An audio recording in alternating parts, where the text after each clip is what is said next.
White Nights by Fyodor Dostoevsky, a sentimental love story from the memoirs of a dreamer. Or was his destiny from the start to be just one moment near your heart? Ivan Turgenev. The first night. It was a wonderful night, the kind of night, dear reader, which is only possible when we are young. The sky was so starry, it was such a bright sky, that looking at it, you could not help but ask yourself, is it really possible for bad-tempered and capricious people to live under such a sky? That is also a young person's question, dear reader, a very young person's question, but may the Lord ask it of your heart more often.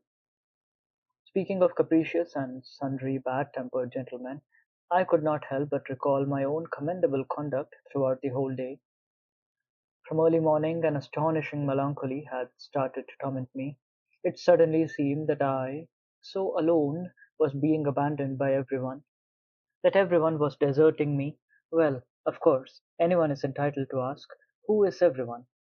Because I've been living in Petersburg 8 years now and I've hardly been able to make a single acquaintance. But what do I need acquaintances for? I'm acquainted with all of Petersburg as it is. That's why it seemed to me that everyone was abandoning me when all of Petersburg suddenly up and left for their dachas.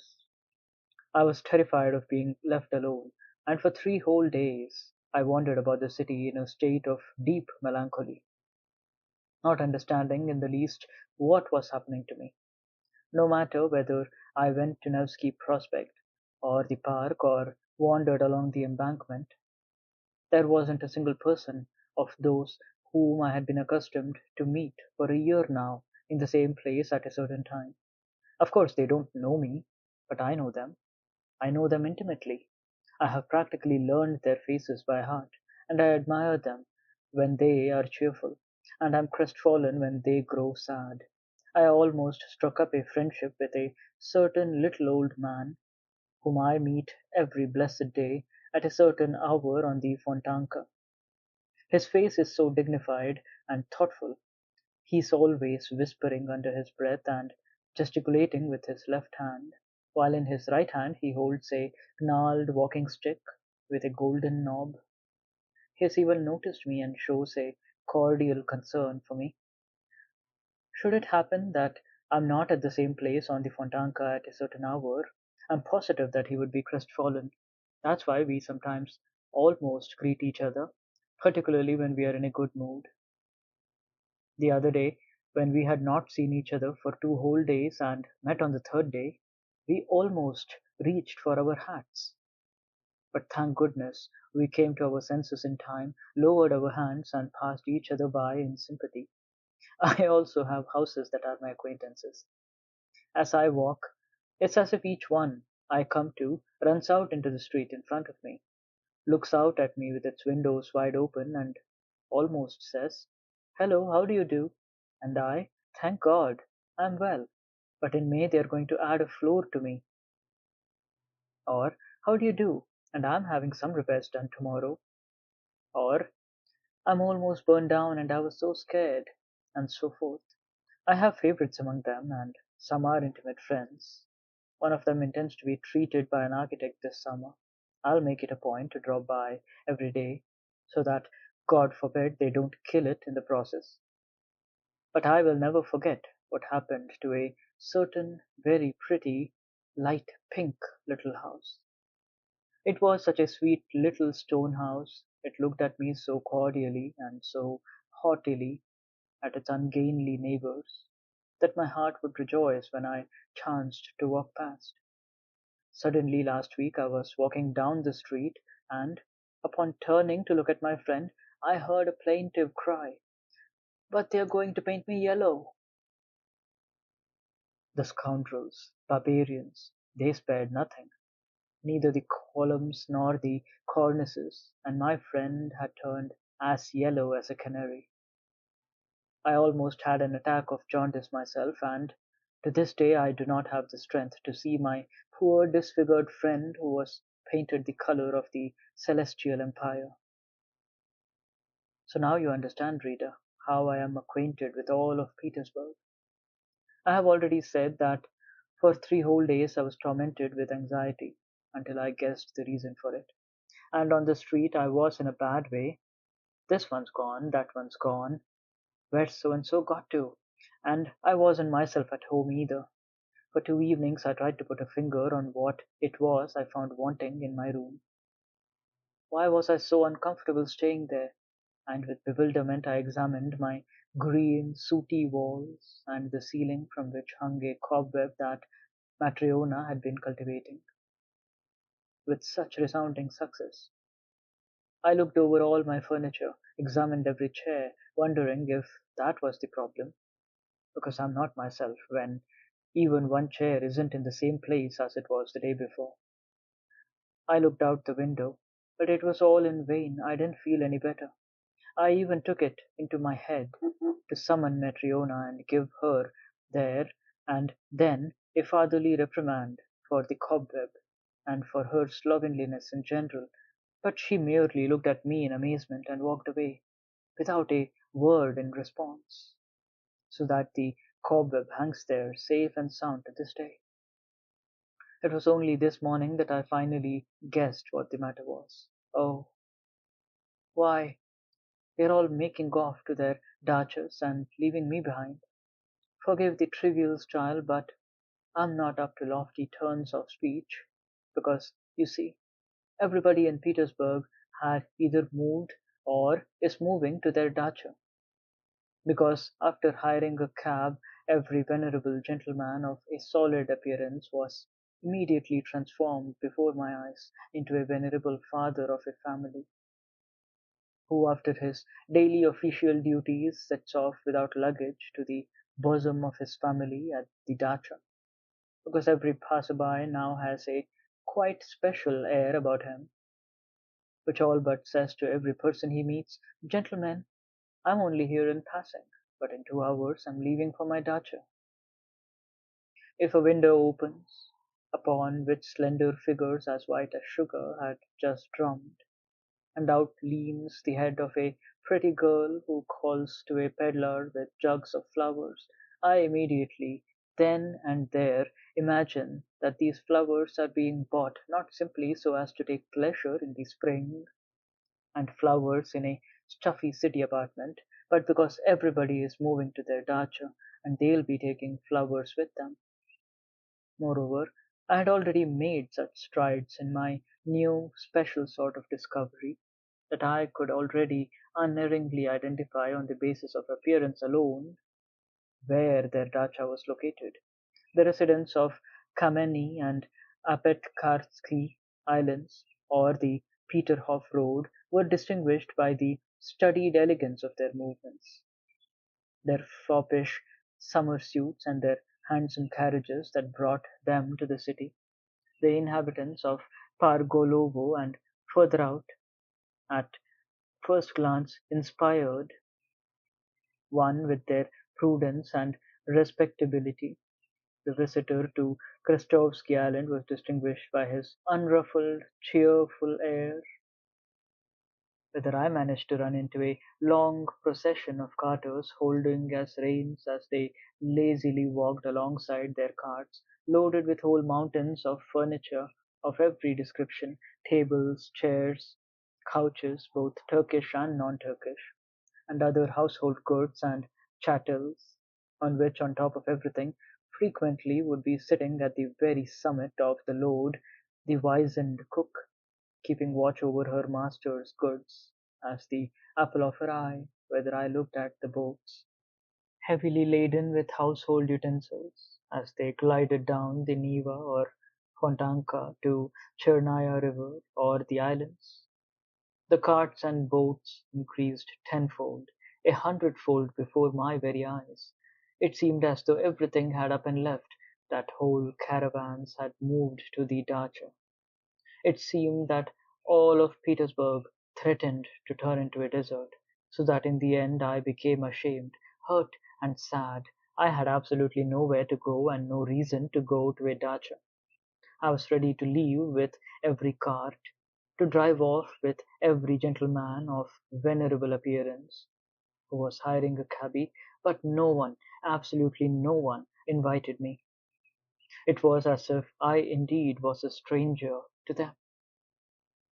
I had been walking a lot and for a long time, and I had already completely succeeded, as was my wont, in forgetting where I was, when I suddenly found myself at the city gates. I cheered up in an instant and stepped to the other side of the barrier, walked between the sown fields and the meadows, oblivious of any fatigue, but sensing with all my being that some burden was being lifted from my soul. All the passers-by looked at me so cordially that I was practically bowed to one another. Everybody was so happy about something. Every last one was smoking a cigar, and I was happy as I had never been before. It was as if I had suddenly found myself in Italy. Nature had so strongly affected me. A semi-invalid city dweller who had almost died of suffocation within the city's walls. There is something inexplicably touching in our Petersburg nature, when with the advent of spring she suddenly displays all her might, all the powers granted her by heaven, when she bursts into leaves, dresses herself up, and decks herself out in colorful flowers.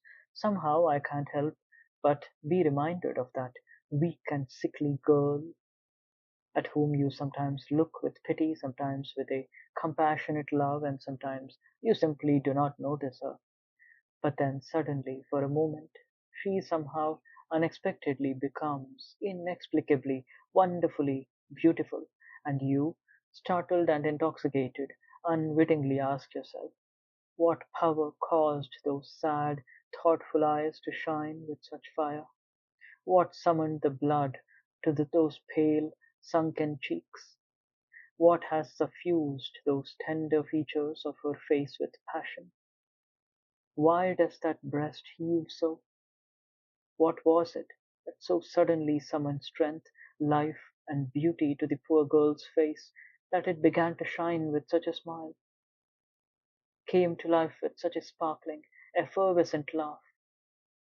You look around, you search for someone, you hazard a guess, but the moment passes, and perhaps tomorrow you will once again meet the same thoughtful and distracted gaze as before, the same pale face, the same submissive and timid movements, and even repentance, even traces of some sort of deadening melancholy and annoyance at the short lived exhilaration, and you regret that the momentary beauty faded so quickly, so irretrievably, that it flashed before you so deceptively and in vain. You regret this because there was not time for you even to fall in love with her. But nevertheless, my night was better than my day. Here's what happened. I arrived back in the city very late, and it had already struck 10 o'clock as I approached my apartment. My path ran along the embankment of the canal, where at that hour you will not find a living soul.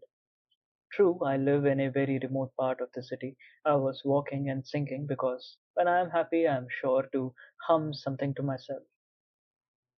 Like every other happy man who has neither friends nor good acquaintances, and who in a joyful moment has nobody with whom he can share his joy, suddenly the most unexpected adventure happened to me. Somewhat to the side, leaning against the railing of the canal, stood a woman. With her elbows resting on the railing, she seemed to be looking very attentively at the canal's turbid water. She was wearing a very pretty yellow hat and a bewitching black mantilla. She's a young girl. She just has to be a brunette, I thought.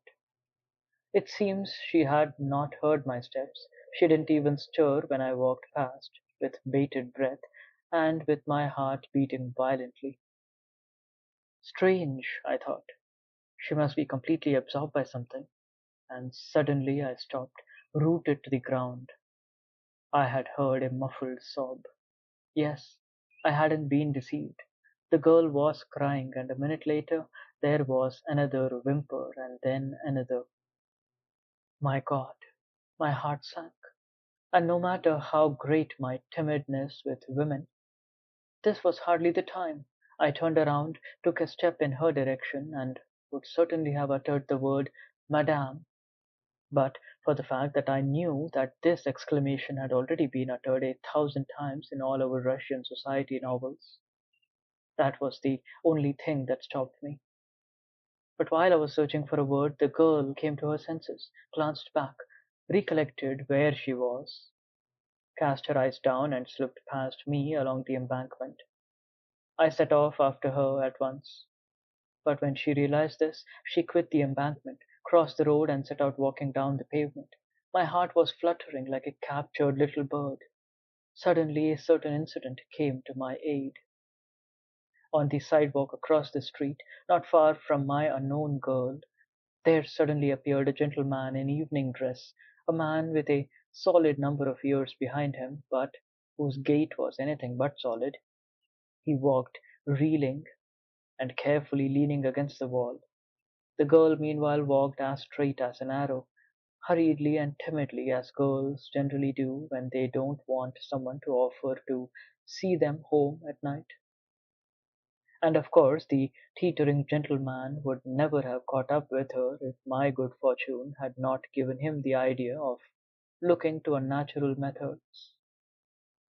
Suddenly, without saying a word to anyone, my gentleman darts off and flies as fast as his legs will carry him, and running he catches up with my unknown girl. She was moving along like the wind, but the staggering gentleman was overtaking her. He had overtaken her. The girl cried out, and I thanked my good fortune for my excellent naughty walking stick, which just happened to be in my right hand on this occasion. In an instant I found myself on the sidewalk, across the street. In an instant the uninvited gentleman understood what was what, took into account my incontrovertible reasoning, fell silent, and dropped behind. And only when we were already quite far away did he reproach me in rather energetic terms, but his words scarcely reached us. "Give me your hand," I said to my unknown girl, "and he won't dare bother us any more." In silence she gave me her hand, which was still trembling from nervousness and fright. Oh, unbidden gentleman, how grateful I was to you at that moment! I cast a cursory glance at her. She was very pretty and a brunette. I had guessed right. On her black eyelashes still shone the tears of her recent fright or former sorrow, I don't know which, but on her lips a smile already sparkled. She also cast a furtive glance at me, blushed, and looked down. "Now then, you see, why did you drive me away? If I'd been there, nothing would have happened." "But I didn't know you. I thought that you too—" "But do you really know me now?" "A little bit. Now then, for example, why are you trembling?" "Oh, you guessed right from the very first," I answered, delighted that my girl was clever. That is never a bad thing when beauty is concerned. "Yes, you guessed from the very first glance the sort of person you're dealing with. Yes, it's true. It's true. I'm timid with women. I'm nervous, I won't deny it. No less than you were a moment ago when that gentleman frightened you. I'm frightened now. It's like a dream, but even in my dreams I never guessed what I would ever talk with a woman." "What, really?" "Yes. If my hand is trembling, then it's because such a pretty, small hand like yours has never clasped it before. I've grown quite unused to women. That is, I never became used to them. You see, I'm alone. I don't even know how to talk to them. Even now I don't know whether I've said something stupid to you. Tell me frankly. I should tell you that I don't take offense easily." "No, nothing, nothing. On the contrary. And since you're already asking me to be candid, then I will tell you that women like such timidity. And if you want to know more, then I like it as well, and I won't send you away until we reach my house. You'll make it so, I began, gasping with delight, that at once I'll stop being my timid self, and then farewell all my methods. Methods? What sort of methods? For what? Now that's not very nice. Guilty. I won't do it anymore. It was a slip of the tongue. But how do you expect me, at a moment like this, to have no desire? To be liked, is that it? Well, yes, yes, for God's sake, be kind. Consider who I am. You see, I'm already 26 years old, but I don't ever see anyone. So then how can I speak well, cleverly, and to the point? It will be to your advantage if everything comes out in the open. I don't know how to keep quiet when my heart is speaking inside me.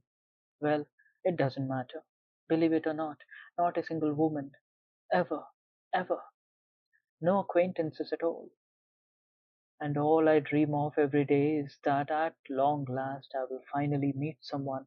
Oh, if only you knew how many times I've fallen in love like that. But how? With whom? Why with nobody? With an ideal? With the one I see in my dreams? I create entire love stories in my dreams. Oh, you don't know me. It's true, of course. I couldn't help meeting two or three women. But what sort of women were they? They were all landladies or something like that.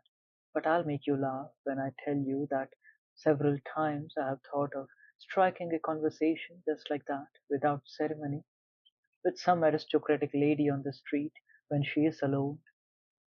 It goes without saying to speak, of course, timidly, respectfully, deferentially, ardently, to say that I am perishing all alone, so that she wouldn't drive me away, that I don't have the means to get to know any woman, to suggest to her that a woman is duty bound not to spurn the timid entreaty of such an unfortunate man as I, that in the end all that I'm asking her for is merely to say a few brotherly words to me, with sympathy, not to drive me away at the very first moment, to take me at my word, to listen to what I have to say, to laugh at me if she likes, to give me hope, to say a few words to me, just a few words, even if we never met again afterwards.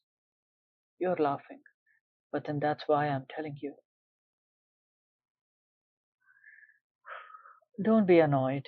I'm laughing at the fact that you are your own worst enemy, and if you had tried, perhaps you might have succeeded, even though it was all taking place on the street. The simpler the better.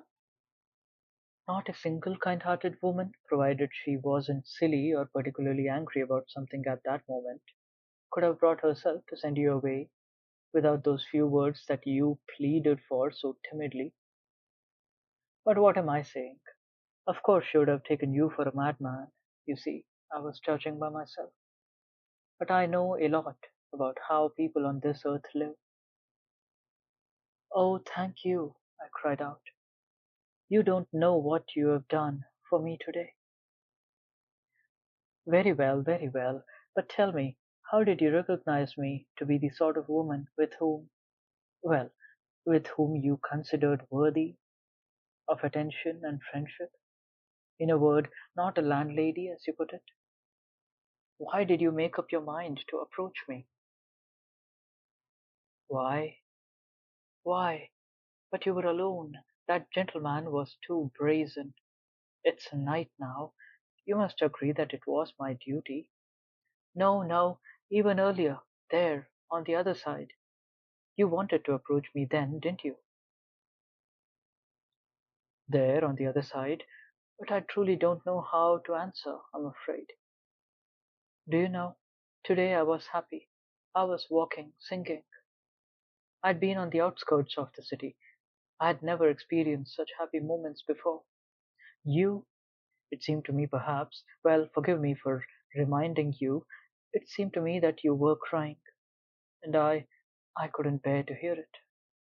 It made my heart ache. Oh my God, surely I might feel pangs of anguish for you. Surely it was not a sin to experience brotherly compassion for you. Forgive me, I said compassion.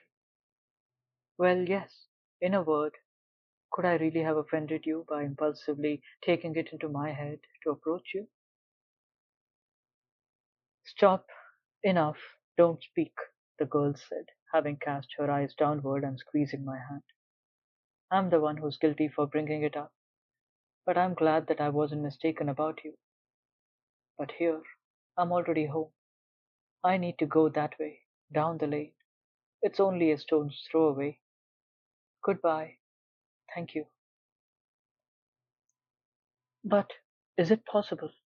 Is it really possible that we shall never see each other again? Is it possible it will end like this? There, you see, the girl said, laughing. At first you wanted just two words, and now. However, I won't say anything. Perhaps we'll meet. I'll come here tomorrow, I said. Oh, forgive me. I'm already making demands. Yes, you're impatient. You are practically demanding. Listen, listen, I interrupted her. Forgive me if I again say something not quite. But here it is. I cannot help coming here tomorrow. I'm a dreamer. I have so little real life that I regard such moments as this one now to be so rare that I can't help repeating these moments in my dreams. I will dream of you all night, for an entire week, all year long. I will come here tomorrow without fail, exactly here, to this very spot, exactly at this time, and I'll be happy as I recall what happened yesterday. This place is already dear to me. I already have two or three such places in Petersburg. Once I even shed tears because of a memory, like you. Who knows, perhaps 10 minutes ago you too were crying because of a memory, but forgive me, I've forgotten myself again. Perhaps one time you were particularly happy here. Very well, the girl said. Perhaps I will come here tomorrow, also at 10 o'clock. I see that I can't forbid you. The fact of the matter is that I have to be here. Don't think that I'm arranging a meeting with you. I'm warning you in advance that I need to be here for myself. But, you see, well, I'll tell you frankly, it would be nice if you did come in the first place. There might be some more unpleasantness like today, but that's beside the point. In a word, I simply like to see you. So I could say a few words to you. Only please don't think ill of me now. Don't think that I arrange meetings so casually. I would have made one if, but let that be my secret. Only we must make an agreement in advance. An agreement? Speak, tell me. Tell me all beforehand. I'll agree to everything. I'm ready for anything, I exclaimed in delight. I'll answer for myself. I will be obedient, respectful. You know me. It's precisely because I do know you that I'm inviting you to come here tomorrow, the girl said, laughing. I know you completely. But see that you come on the following condition. First, only be so kind as to do what I ask. You see, I'm speaking candidly. Don't fall in love with me. That's impossible, I assure you. I'm prepared to be your friend. Here's my hand. But falling in love is impossible. I beg you. I swear, I cried, as I clasped her hand. Come, come, don't swear. You see, I know that you're capable of flaring up like gunpowder. Don't condemn me for speaking like this. If you only knew. I also have no one to whom I can say a word, from whom I can ask advice. Of course, the street is not the place to look for advisers, but you're an exception. I know you so well, as if we had been friends for 20 years. You won't betray me, will you? You'll see, only I don't know how I'm going to survive the next 24 hours. Sleep well, good night, and remember that I have already put myself into your hands. But your exclamation just now put it so nicely. Must one really account for every feeling, even for brotherly sympathy? Do you know, that was put so nicely that I suddenly thought I might confide in you. By all means, but about what? What's it about? Until tomorrow. Let it be a secret in the meantime. It will be better for you that way, although from a distance it will look like a love story. Maybe I'll tell you tomorrow, or maybe not. I'll talk with you a bit more first. We'll get to know each other better. Oh, and tomorrow I'll tell you everything about myself. But what is this? It's as though a miracle were happening to me. My God, where am I? Well, tell me, aren't you glad that you didn't get angry as another woman would have done and drive me away from the very beginning? 2 minutes and you have made me happy forever. Yes, happy. Who knows, perhaps you have reconciled me with myself, resolved my doubts. Perhaps such moments overwhelm me. Well, I'll tell you everything tomorrow. You'll learn everything about me. Everything. W- Very well, I accept. And you'll start first. Agreed. Goodbye. Goodbye. And we parted. I walked all night long. I couldn't make up my mind to go home. I was so happy. Until tomorrow. The second night. Well, so you survived, she said to me, laughing and taking hold of both my hands. I've been here for 2 hours already. You have no idea what I've been through today. I know. But now to the matter at hand. Do you know why I've come? Not to talk nonsense like yesterday, you know. Here's why. We need to act more sensibly from now on. I thought about all this for a long time last night. But how? How are we to be more sensible? For my part, I'm ready. But really nothing more sensible has ever happened to me in all my life than what is happening now. Is that so? First of all, please don't squeeze my hands like that. And second, I want to tell you that I thought about you long and hard today. Well, and what conclusion did you reach? Conclusion? I concluded that we must begin all over again. Because today, I came to the conclusion that I don't know you at all. That yesterday I acted like a child, like a little girl, and it goes without saying that it turned out that my kind heart was to blame for it all. That is, I praised myself, which is how it always ends when I start examining our actions. And that's why, in order to correct this mistake, I've decided to find out everything I can about you in the most detailed manner. But since there's no one from whom I can find out about anything about you, you must tell me everything yourself, everything that there is to know. Well, what sort of person are you? Quickly, begin. Tell me the story of your life. The story of my life, I cried out, frightened. My story? But who told you I have a story to tell? I don't have a story. But how have you lived if there's no story? She interrupted, smiling. Absolutely without stories of any kind. I lived, as they say, on my own. That is, absolutely alone. Alone, completely alone. Do you understand what it means to be alone? But what do you mean by alone? Do you mean you never see anyone? Oh no, of course I see people, but nevertheless I am alone.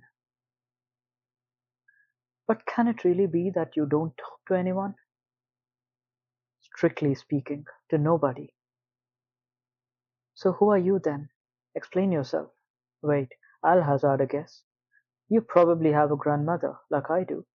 She's blind, and for as long as I can remember, she has never let me go anywhere, so that I've practically forgotten how to talk. A couple of years ago, I got into a lot of mischief, and she saw that she couldn't control me. So she called me over and pinned my dress to hers with a safety pin, and ever since we sit like that for days on end. She knits a stocking, even though she's blind, and I sit beside her, sewing or reading a book to her out loud. It's such a strange way to live, and I've been pinned to her like that now for 2 years already. Oh, my God, how dreadful. But no, I don't have a grandmother like that. But if you don't, then how is it that you stay at home? Listen, do you want to know what sort of person I am? Well, yes, yes. In the strict sense of the word, in the very strictest sense of the word. Well then, I'm a type. Type? Type? What sort of type? The girl cried out, laughing as if she had not had a chance to laugh for a whole year. You're certainly very amusing company. Look, there's a bench here. Let's sit down. No one walks by here. No one will hear us, and you can begin your story, because you won't succeed in persuading me otherwise. You do have a story, only you're concealing it. First of all, what is a type? A type? A type is an eccentric, a ridiculous person, I answered, and burst out laughing myself in response to her childish laughter. He's a real character. Listen, do you know what a dreamer is? A dreamer? Excuse me, but of course I do. I'm a dreamer myself. What doesn't enter my head sometimes when I'm sitting beside my grandmother? Well, then you begin to dream and you become so lost in your thoughts that before you know it, you're marrying a Chinese prince. But sometimes dreaming is a good thing. But then, God only knows, particularly if there's something to think about without dreaming, the girl added, quite serious now. Excellent. If you've been married to a Chinese emperor, that means you'll understand me perfectly then. Well, listen. But excuse me, I don't even know your name. At last. You certainly took your time about it. Oh my goodness. It never entered my head. I was so happy as it was. My name is Nastenka. Nastenka? And that's all? That's all. Is that really not enough for you? What an insatiable fellow you are. Not enough? On the contrary, it's a great deal. A very great deal indeed, Nastenka. You're a kind girl if you're Nastenka to me right away. So, there you are. So then, Nastenka, listen to what a ridiculous story this turns out to be.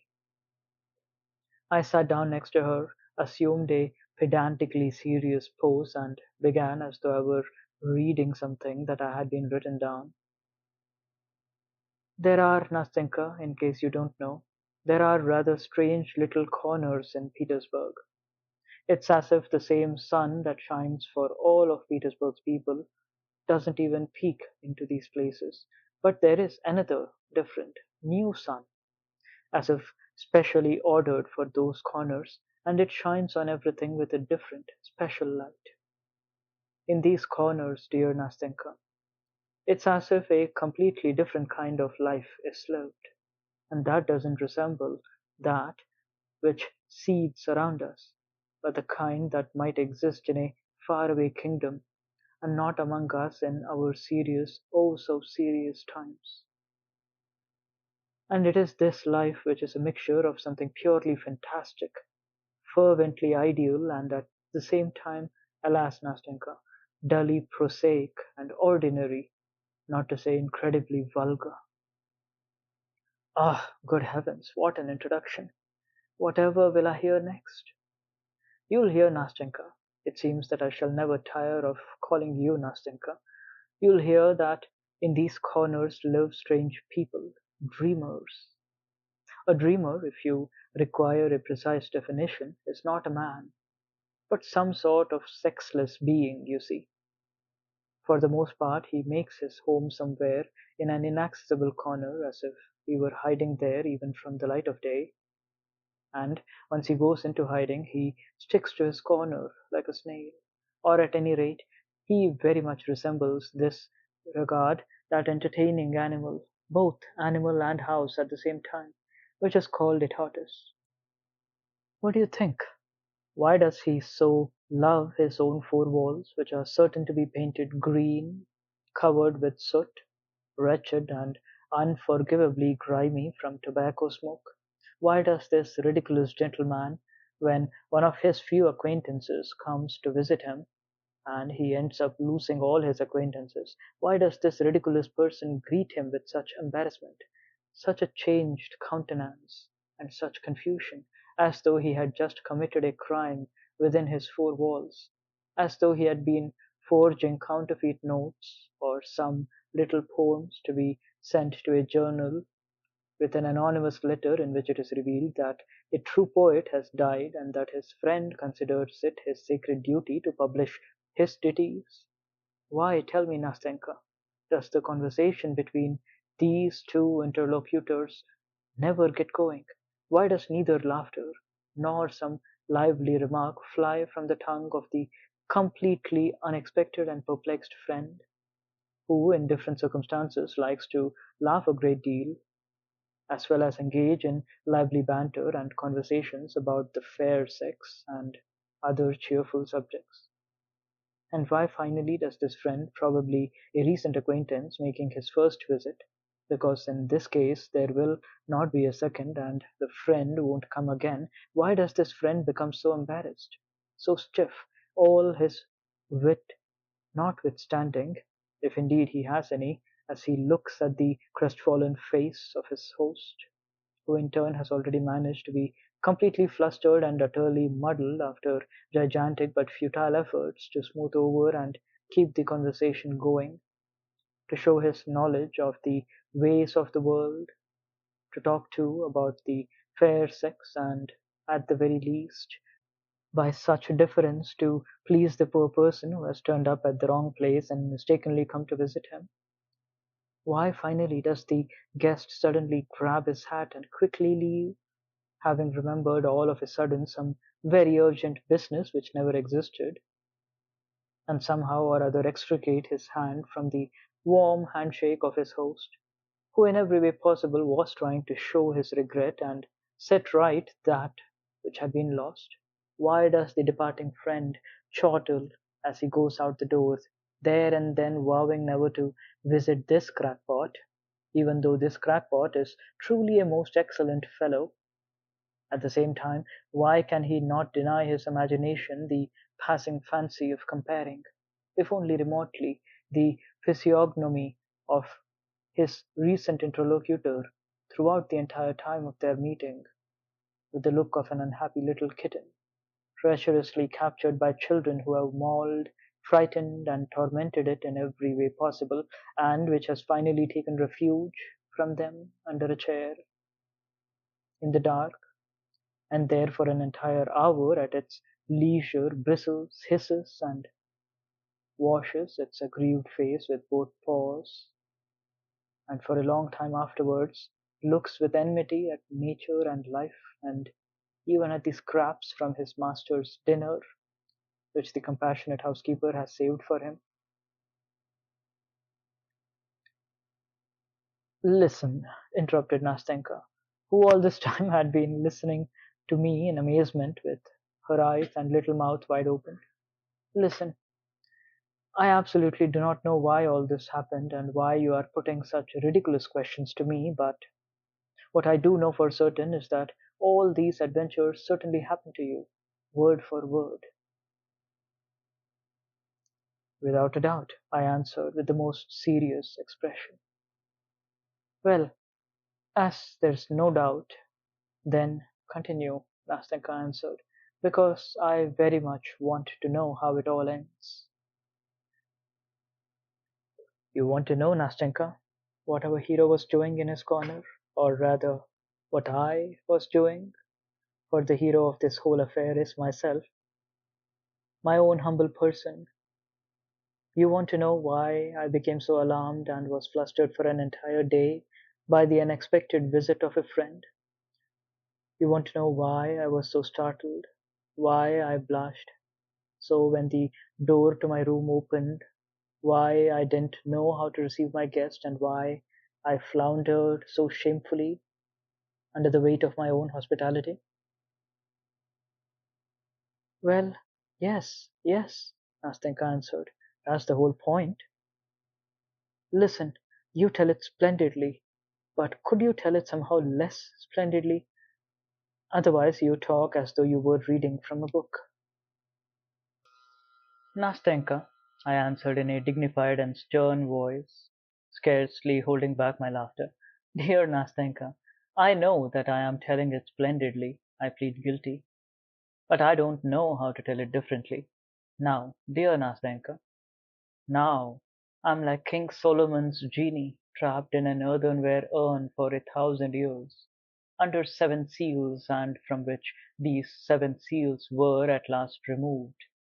Now, dear Nastenka, when we have come together again after such a lengthy separation, because I have known you for a long time, Nastenka, because I have been long searching for someone, and that is a sign that I was looking precisely for you, and that we were fated to meet now. Now in my head thousands of valves have opened, and I must let loose this river of words, or I will choke to death. So then, I ask that you not interrupt me, Nastenka, but listen obediently and dutifully. Otherwise, I'll keep my silence. No, no, no, by no means speak. I won't say another word. To continue, there is, my friend Nastenka, in my day, 1 hour that I like exceedingly. It is the hour when almost all business duties and engagements are coming to an end, and everybody is hurrying home to dinner, to lie down and rest, and there and then, as they are making their way home, they concoct other cheerful schemes pertaining to the evening, the night, and all the rest of their free time. At this hour our hero, too, for allow me, Nastenka, to tell the story in the third person, because it's terribly embarrassing to tell all this in the first person. So then, at this hour, our hero, too, who has also not been idle, walks along behind the others. But a strange sense of pleasure plays on his pale, somewhat rumpled face. With feeling he looks at the sunset, which slowly fades away in the cold Petersburg sky. When I say he looks, I'm lying. He doesn't look, but he contemplates it somehow, without thinking, as if he were tired or preoccupied at the same time with some other more interesting object, so that he can only cursorily, almost involuntarily, spare time for everything around him. He is pleased because he has finished until tomorrow with the business that he finds irksome, and he is as happy as a schoolboy who has been dismissed from the classroom to his favorite games and mischief. Look at him in profile, Nastenka. You'll see at once that the joyful feeling fortunately has already begun to have an effect on his weak nerves and morbid excited imagination. He has fallen deep in thought about something. Do you think it's about dinner? About this evening? What is he looking at like that? At that respectable looking gentleman who bowed so picturesquely to the lady riding past him in a glittering carriage drawn by those frisky horses? No, Nastenka. What does he care now about such trifles? His own particular life has already made him rich. He somehow suddenly became rich, and not in vain did the farewell ray of the dying sun so gaily sparkle before him and call forth an entire swarm of impressions from his warmed heart. Now he scarcely notices the path on which even the most petty trifle would have struck him either.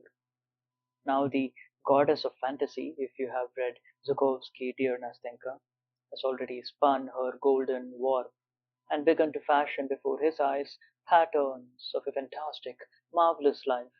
And who knows, perhaps with her whimsical hand she has transported him to the seventh crystal heaven from the excellent granite sidewalk on which he was walking home. Try stopping him now and ask him suddenly where he is standing now, along which streets he has walked, he probably will remember nothing, neither where he was walking nor where he is now standing. And after blushing with vexation, he will certainly tell some lie in order to save face. That's why he was so taken aback, almost crying out and looking all around in alarm when a very respectable old woman who had lost her way politely stopped him in the middle of the sidewalk and began to ask him for directions. Frowning with vexation, he carries on walking, scarcely noticing that he has caused more than one passerby to smile and turn around to look at him as he walked away, and that some little girl, as she timidly made way for him, began to loudly laugh as she looked wide-eyed at his broad contemplative smile and gesturing hand. But the same fantasy caught up in its playful flight the old woman, and the curious passers-by, and the laughing girl, and the peasants who were spending their night right there on the barges that crowded the Fontanka. Let's suppose that at this moment our hero was walking along there and mischievously wore everybody and everything into its canvas like a fly in a spider's web. And with this new acquisition the eccentric had entered his comforting lair, sat down to dinner, finished his dinner long ago, and only came to when the pensive and eternally doleful Matryona who waits on him had already cleared everything from the table and given him his pipe. He came, too, and recalled with surprise that he had already had his dinner, but had taken no notice whatsoever how that was accomplished. It had grown dark in the room, his heart feels empty and forlorn. The whole kingdom of dream has collapsed around him, collapsed without a trace, without a sound or fuss. It flew past like a vision, and he himself doesn't remember what he was dreaming about. But some vague sensation faintly disturbs his breast and causes it to ache. Some new desire seductively tickles and excites his fancy, and imperceptibly summons a whole swarm of new phantoms. Quiet reigns in the little room, solitude and indolence caress the imagination. It faintly catches fire, it is faintly brought to the boil like the water in the coffee pot of old Matryona who placidly potters about next door in the kitchen as she makes her cook's coffee. Now it's already gently breaking through in bursts. Now the book, picked up without purpose and at random, is already falling from the dreamer's hand without his even getting to the third page. His imagination is once again incited, excited, and suddenly again a new world, a new enchanting life with its glistening vistas flashes before him. A new dream is new happiness, a new dose of exquisite, voluptuous poison. Oh, what does real life have to offer him? In this misdirected view, you and I, Nastenka, live so idly, slowly, sluggishly. In his view, we are all so dissatisfied with our fate, so worn down by our life, and really, as a matter of fact, look how everything at first glance among us is cold, gloomy, indeed wrathful. The poor things, my dreamer thinks. And it's no wonder that he should think so. Look at these magical phantoms that so enchantingly, so whimsically, so boundlessly and broadly take shape before him in such a magical animated picture, in which the most important figure in the foreground, of course, is he himself, our dreamer, his own dear person. Look what diverse adventures, what an endless swarm of ecstatic daydreams. You will ask perhaps, what does he dream about? Why ask that? About everything, about the role of the poet, who at first goes unrecognized but is later crowned with success, about friendship with Hoffmann, Saint Bartholomew's Night, Diana Vernon, the heroic role of Ivan Vasilievich in the taking of Kazan, Clara Mowbray, Effie Deans, the council of the prelates and Huss before them, the rising of the dead in Robert. Do you remember the music? It smells of the graveyard. Minna and Brenda, the battle of Berezina, the reading of a poem at Countess V. D's Danton, Cleopatra Eso Amante, the little house in Colomna, his own little corner with a dear creature at his side who listens on a winter's evening with her little mouth and eyes open, just as you're listening to me now, my little angel. No, Nastenka, what need has he, this voluptuous sluggard of this life, that you and I desire so? He thinks that is a poor, pitiful life, not anticipating that perhaps some day the sad hour will strike for him as well, when for a single day of this pitiful life he will give up all of his fantastic years, and give them up, not for joy or for happiness, and without wishing to choose in this hour of sadness, repentance, and boundless sorrow. But this terrible time has yet to come. He desires nothing because he is above desire, because he has everything, because he is sated, because he himself is the artist of his life, and he creates it for himself every hour to suit his latest whim. And you see, this fairy tale, fantastic world is created so easily, so naturally, as though all this were truly not a phantom. Indeed, he is prepared to believe at certain moments that all of this life is not the excitement of feelings, not a mirage, not a delusion of the imagination, but that it is indeed authentic, genuine, real. Why, tell me, Nastenka, oh, why at such moments does one's breathing become labored? Why, by what magic, by what mysterious caprice does the pulse quicken? Do tears gush forth from the dreamer's eyes? His pale, moist cheeks burn as his entire being fills with such irresistible delight? Why do whole sleepless nights pass by like a single instant in the inexhaustible merriment and happiness? And when the dawn's rosy ray shines through the windows and the daybreak illumines the gloomy room with its dubious, fantastic light, such as we have in Petersburg, why does our dreamer, exhausted and weary, throw himself on his bed and fall asleep? His tormented and overwhelmed spirit trembling with ecstasy, while his heart aches with a sweet agony? Yes, Nastenka, you deceive yourself, and unwittingly and dispassionately believe that it is a genuine, true passion that disturbs his soul. You unwittingly believe that there is something alive and tangible in his incorporeal daydreams. But you see, it's all a delusion. Take, for example, the love that he has pierced his breast with all its inexhaustible joy, with all its wearisome torments. Just look at him, and you will be convinced. Would you believe, when you look at him, dear Nastenka, that indeed he has never known her whom he loves so in his frenzied daydreams? Can it be that he has only seen her in a certain captivating phantoms and only dreamed this passion? Can it really be that they have not spent so many years of their lives together, hand in hand, alone, just the two of them, having forsaken the entire world and each uniting their life, their world, with the life of their friend? Can it really be that at this late hour, when the time has come to part, she did not lay there, sobbing and grieving on his breast, not hearing the storm which was breaking under the bleak sky, or the wind which plucked and carried away the tears from her black lashes?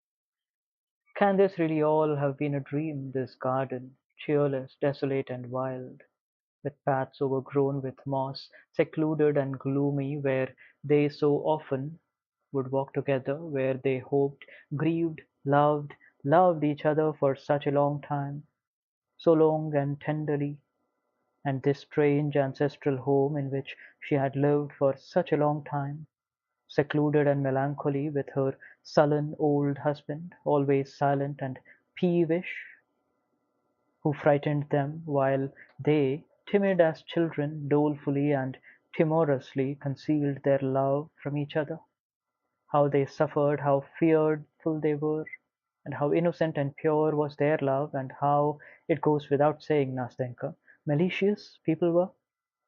And my God, was it really not she he met later, far from the shores of their homeland, under an alien sky, in the torrid south, in the marvelous eternal city, in the brilliance of a ball, to the thunder of music, in a palazzo? It absolutely must be a palazzo, drowned in a sea of lights, on this balcony, wreathed with myrtle and roses, where she, upon recognizing him, so hastily took off her mask and whispered, "I am free," and trembling threw herself into his arms, and with a cry of rapture they embraced, and in an instant they forgot sorrow, separation, all their torments, the gloomy house, the old man, the dismal garden in the distant homeland, on the bench on which with one last passionate kiss she had torn herself away from his arms, numb from torments of despair. Oh, you must agree, Nastenka, that you would be startled, feel embarrassed, and blush like a schoolboy who had just crammed into his pocket an apple stolen from the neighbor's orchard, if some lanky, hearty lad, a merry fellow and a joker, you uninvited friend, opened your door and shouted out as if nothing had happened, "And I, my dear fellow, just got back from Pavlovsk. My goodness, the old count has died. Ineffable happiness is close at hand, and here people are coming from Pavlovsk."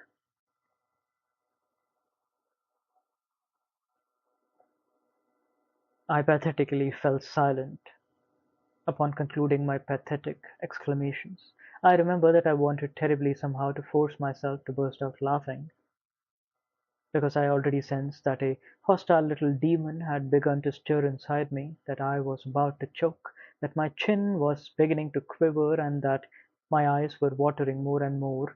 I expected Nastenka, who was listening to me with her intelligent eyes wide open, to burst into her childish, irrepressibly merry laughter, and was already regretting that I had gone too far, and that I had been wrong to tell her about what had long seethed in my heart, about which I could talk as though I were reading a written text, because I had so long ago passed sentence on myself, and now could not resist reading it, to confess without expecting that I should be understood. But to my surprise she kept silent. After waiting a little bit, she gently pressed my hand, and with a timid concern asked, "Can you really have lived your whole life like that?"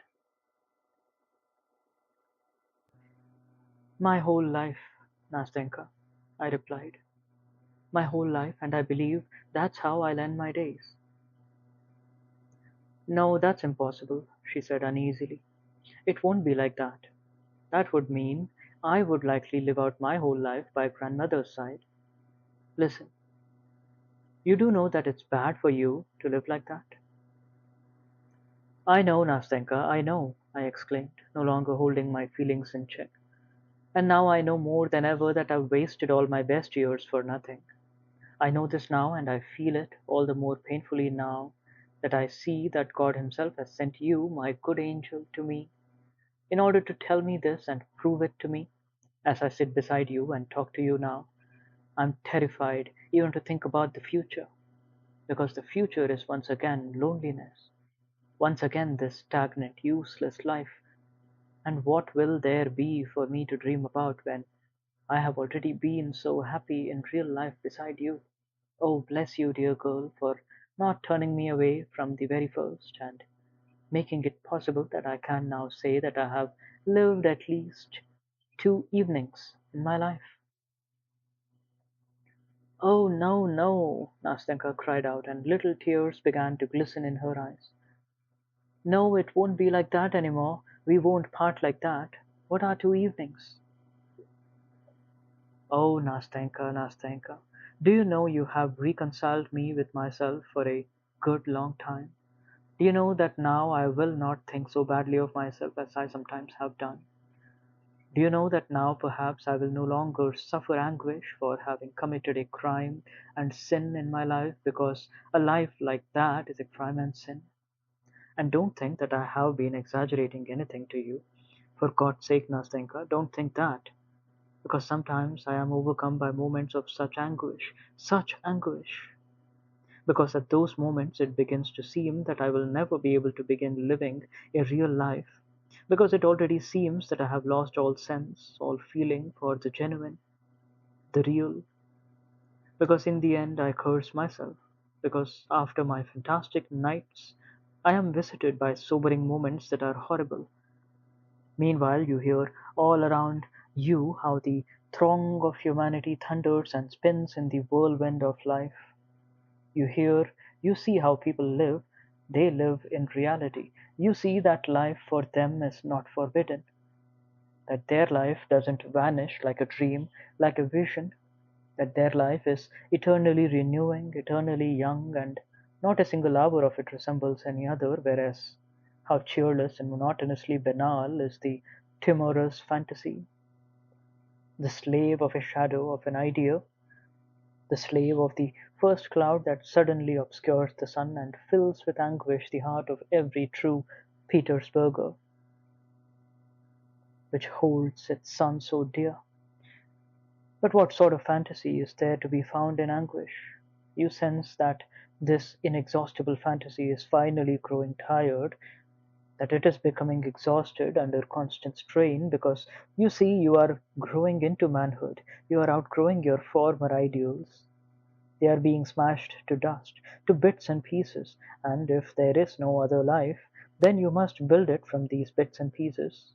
But meanwhile your soul yearns and pleads for something else, and in vain does the dreamer rake through his old dreams, as if they were ashes, searching in those ashes for at least some little spark in order to fan it into flames, and with this rekindled fire warm his heart, which has grown cold, and resurrect in himself once again everything that he had held dear, that had touched his soul, that had made his blood boil, that had brought tears to his eyes and had so splendidly deceived him. Do you know, Nastenka, how low I have fallen? Do you know that I am compelled now to celebrate the anniversary of my own sensations? The anniversary of that which was formerly so dear, of that which in essence never took place, because this anniversary is celebrated in honor of those same foolish phantom dreams, and to do it because even those foolish dreams are no more, because I have nothing with which to replenish them. You see, even dreams need to be replenished. Do you know that I now like to recall and visit at certain times places where I was once happy in my own way? I like to fashion my present so that it's in harmony with irrevocable past, and I often wander like a shadow, without need or purpose, downcast and sad, through the alleys and streets of Petersburg. And what memories! You recall, for instance, that exactly a year ago now, exactly at this very same time, at this very same hour, you wandered along this very sidewalk, just as lonely, just as downcast as you are now. And you recall that your dreams were sad then as well, and even though it was not better then, nevertheless you somehow feel that it was easier, that you lived more comfortably, that there wasn't this black brooding that troubles you now, that you didn't have these pangs of conscience, these gloomy, dismal pangs that now give you no peace night or day. And you ask yourself, where are your dreams? And you shake your head and say, how quickly do the years fly by? And again you ask yourself, what have you done with your years? Where have you buried your best days? Did you live or not? Look, you say to yourself, look how cold the world is becoming. More years will pass, followed by gloomy solitude, and then doddering old age will come on a walking stick, to be followed by anguish and despondency. Your fantastic world will grow pale, your dreams will wither, die, and scatter like yellow leaves from the trees. Oh, Nastenka, it will be sad, to be left alone, quite alone, not even have something to regret, nothing, absolutely nothing, because all that I have lost, all this, it was all nothing, a stupid round zero, it was merely a dream. Now, stop trying to make me feel sorry for you, Nastenka said, wiping away a tear, which had rolled down from her eye. That's all over now. The two of us will be together now. Now, no matter what happens to me, we will never part. Listen, I'm a simple girl without much education, although my grandmother did hire a teacher for me, but I truly do understand you, because everything that you have told me just now I experienced myself when grandmother pinned me to her dress. Of course, I couldn't have told it so well as you have done. I'm not educated, she added timidly, because she was feeling still some sort of respect for my pathetic speech and my lofty style. But I'm very happy that you have confided in me so completely. Now I know you through and through. I know everything about you, and do you know what? I want to tell you my story now. All of it, frankly. And afterwards you will give me your advice. You're a very sensible man. Do you promise to give me your advice?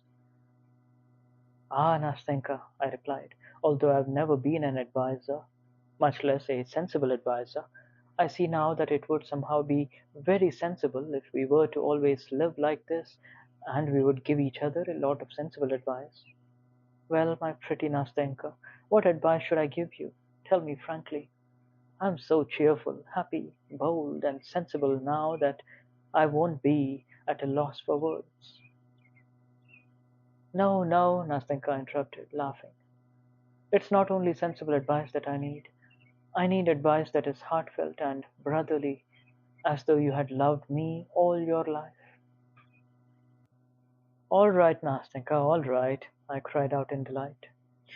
And if I'd already loved you for 20 years, I still couldn't have loved you more than I do right now. Give me your hand, Nastenka said. Here it is, I answered, and I gave her my hand. And so, let's begin my story. Nastenka's story. Half of my story you already know. That is, you know that I have an old grandmother. If the other half is as short as this one, I interrupted, laughing. Keep quiet and listen. First of all, a condition. You're not to interrupt me, or else I'll very likely get muddled. Now, listen quietly. I have an old grandmother. I found myself with her when I was still a very little girl because my mother and father had died. It's fair to suppose that grandmother had been richer at one time because even now she recalls better days. It was she who taught me French and then later hired a teacher for me. When I was 15 years old, I'm 17 now, the lessons stopped. And it was at this time that I got into a lot of mischief. But I won't tell you what I did. It's enough to say that my misdeed was minor. But grandmother called me one morning and said that since she was blind she couldn't keep an eye on me. So she took a pin and fastened my dress to hers. And then she said that we would sit like that for the rest of our lives, if of course I didn't behave better. In a word, at first it was quite impossible to get away. I did all my work, reading and studying right beside grandmother. I once tried to trick her and talked Fiocla into sitting in my place. Fiocla is our maid, she's deaf. Fiocla sat down instead of me. Grandmother had fallen asleep in her armchair at the time, and I set off for my girlfriend's not far away. Well, it ended badly. Grandmother woke up when I was away and asked about something, thinking that I was still sitting quietly in my place. Fiocla could see that grandmother was asking for something, but she couldn't hear what it was. She thought and thought about what she should do, undid the pin, and took to her heels. Here Nastenka paused and laughed. I started to laugh with her. She stopped at once.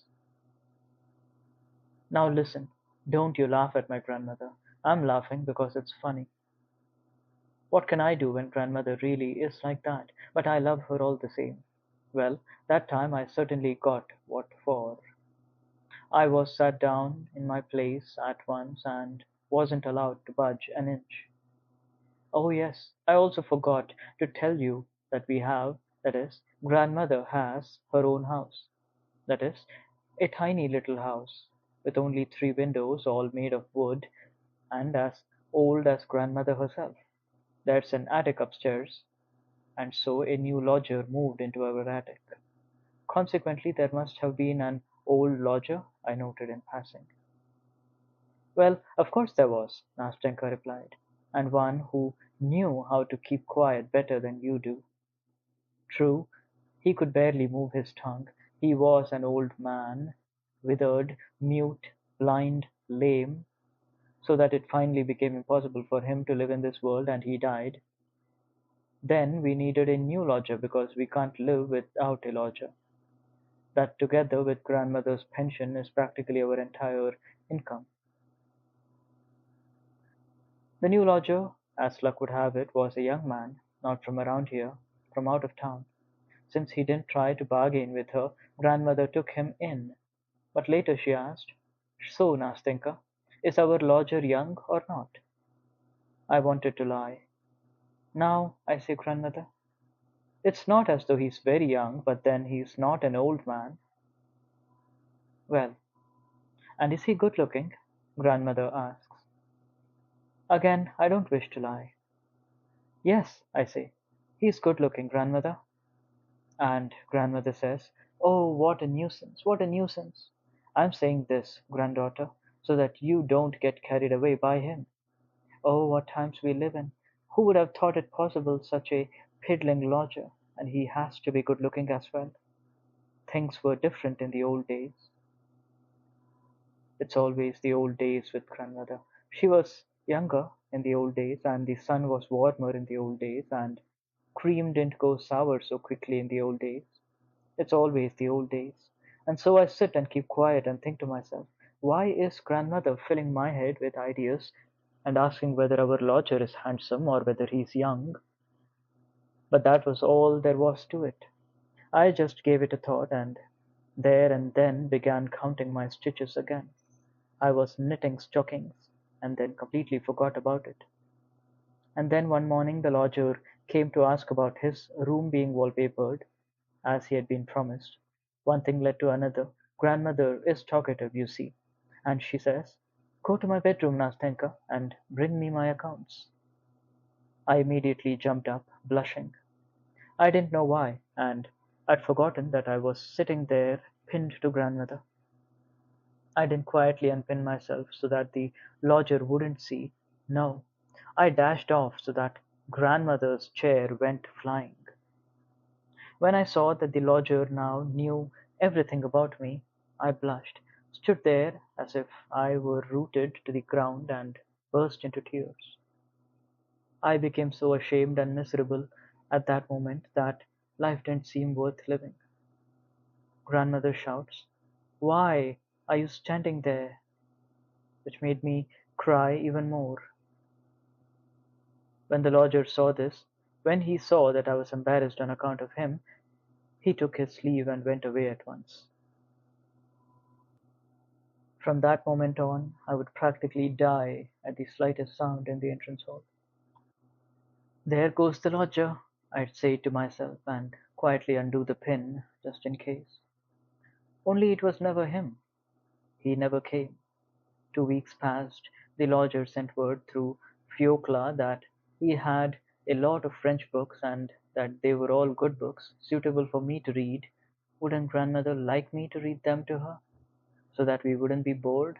Grandmother accepted with gratitude, but she kept asking if the books were moral or not. Because if the books were immoral, then you, Nastenka, she says, mustn't read them under any circumstances. You'll learn bad things. And what would I learn, grandmother? What's written in them? Oh, she says, they describe how young men lead well behaved girls astray, how, under the pretense of wanting to marry them, they carry them off from their parents' house, how they later abandon these unfortunate girls to the whims of fate, and how they then perish in the most lamentable manner.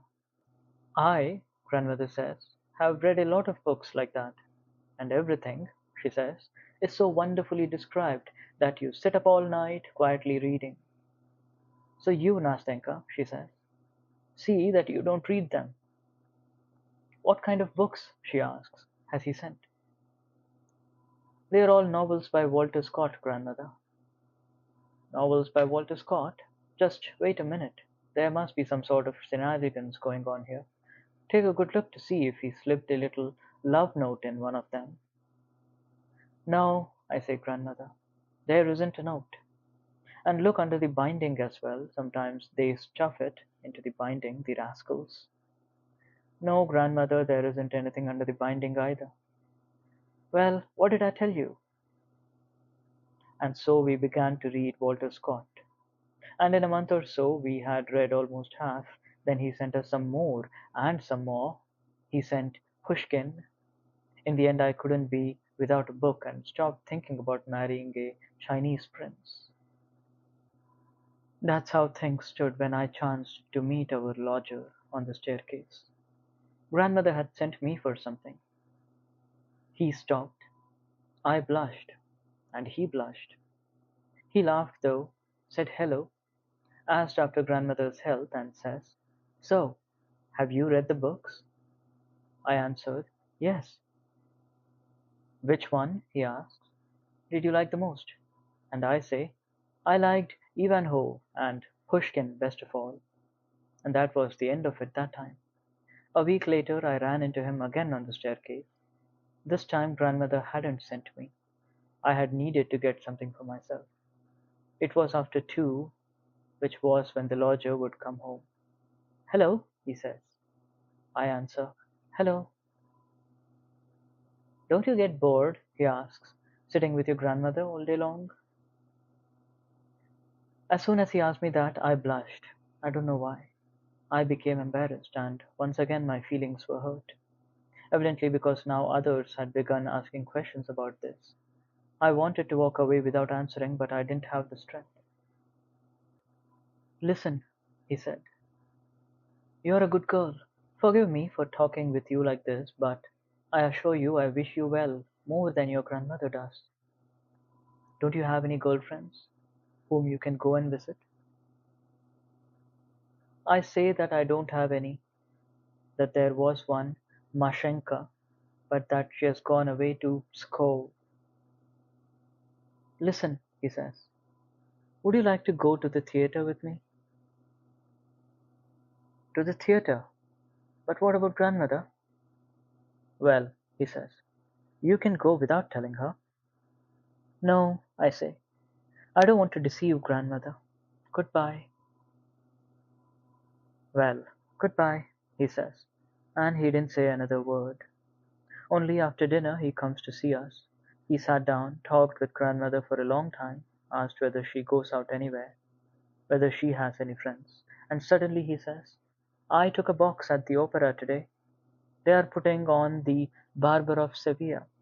Friends wanted to go and then cancelled, so I'm left with the tickets." "The Barber of Seville!" grandmother exclaimed. "Is that the same barber that they used to put on in the old days?" "Yes," he says, "it's the very same barber."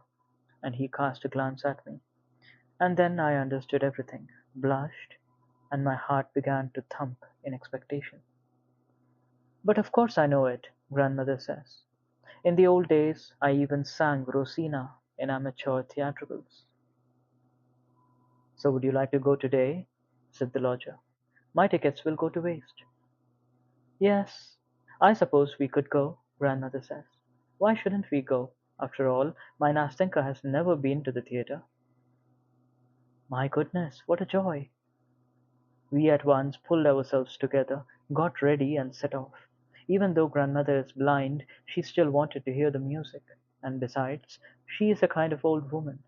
More than anything she wanted me to enjoy myself. We should never have gone on our own. I won't tell you my impressions of the Barber of Seville, except to say that all that evening our lodger looked at me so nicely, and spoke so nicely that I saw at once that he had wanted to test me in the morning by proposing that I go with him alone. Well, what joy! I went to bed so proud, so happy. My heart was pounding so that I became slightly feverish, and I raved on about the Barber of Seville all night long. I thought that he would stop by more and more often after that, but that wasn't the case. He almost stopped coming altogether, and so he would drop by once a month, and then only to invite us to the theatre. We went with him again a couple of times, only I wasn't at all happy with this. I saw that he simply felt sorry for me because I was kept under grandmother's thumb. So, and there wasn't anything else to it. And then, as time went on, something came over me. I couldn't sit still, and I couldn't read, and I couldn't work. Sometimes I would laugh and do something to grandmother out of spite, while at other times I would simply cry. In the end, I grew thin and almost became ill. The opera season was over, and the lodger stopped dropping by altogether.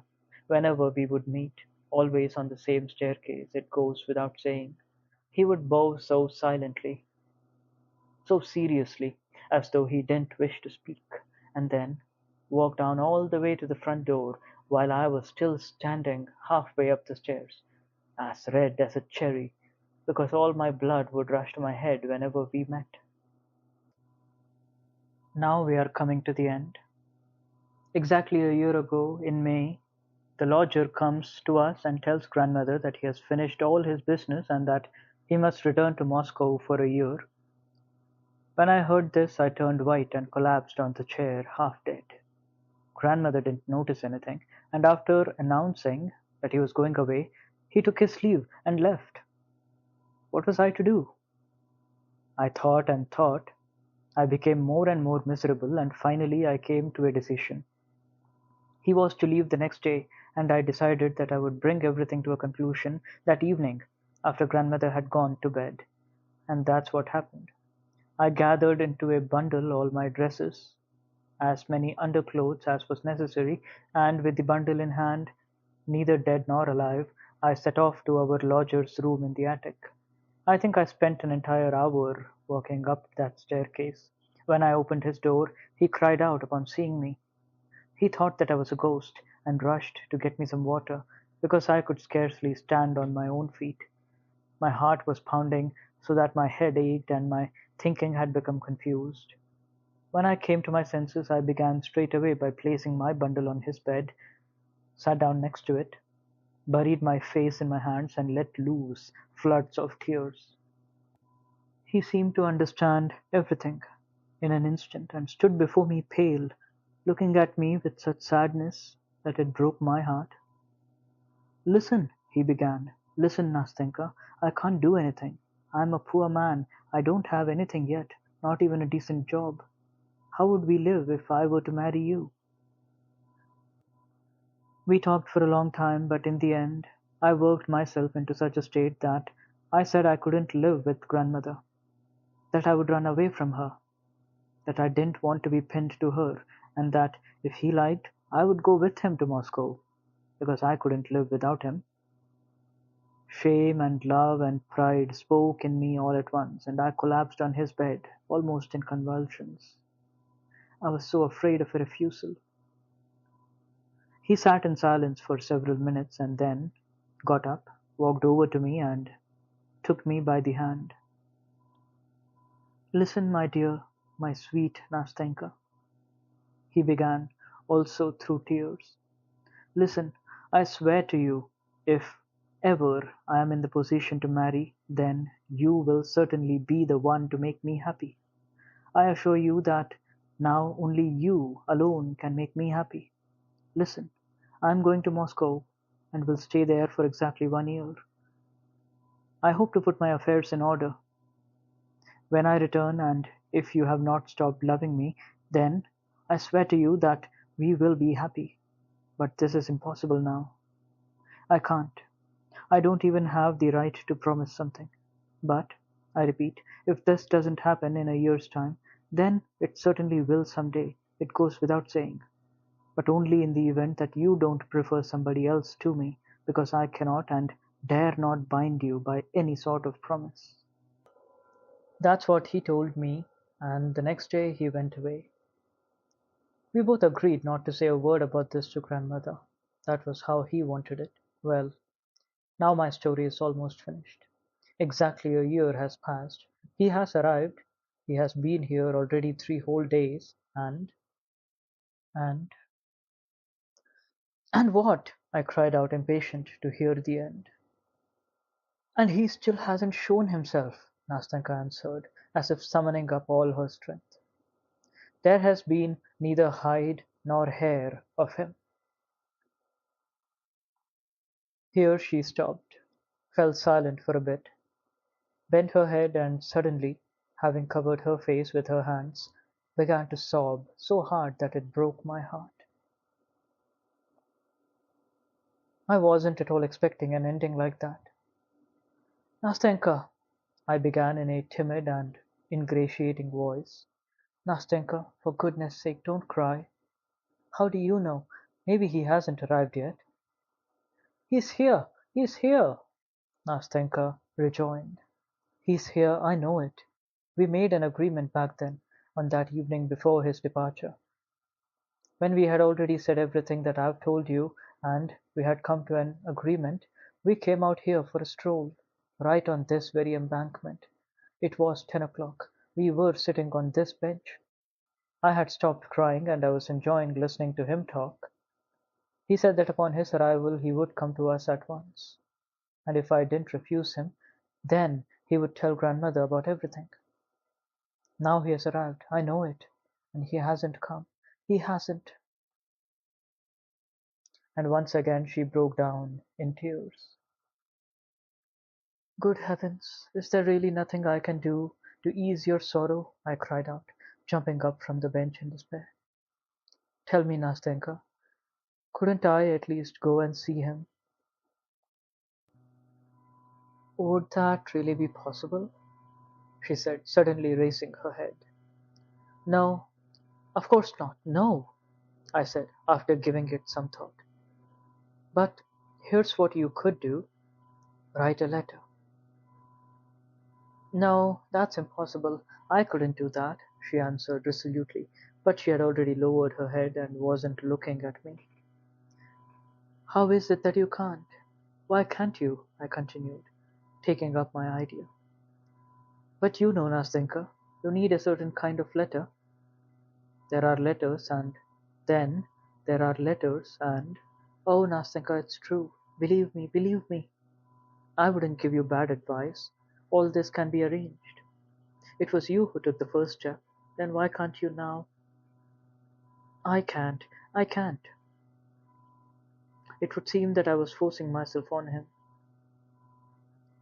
Oh, my dear little Nastenka, I interrupted, not concealing a smile. Not at all. No. You, of course, have a right to, because he promised you, and everything tells me that he is a delicate person, that he conducted himself properly, I continued, becoming more and more enraptured with the logic of my own arguments and convictions.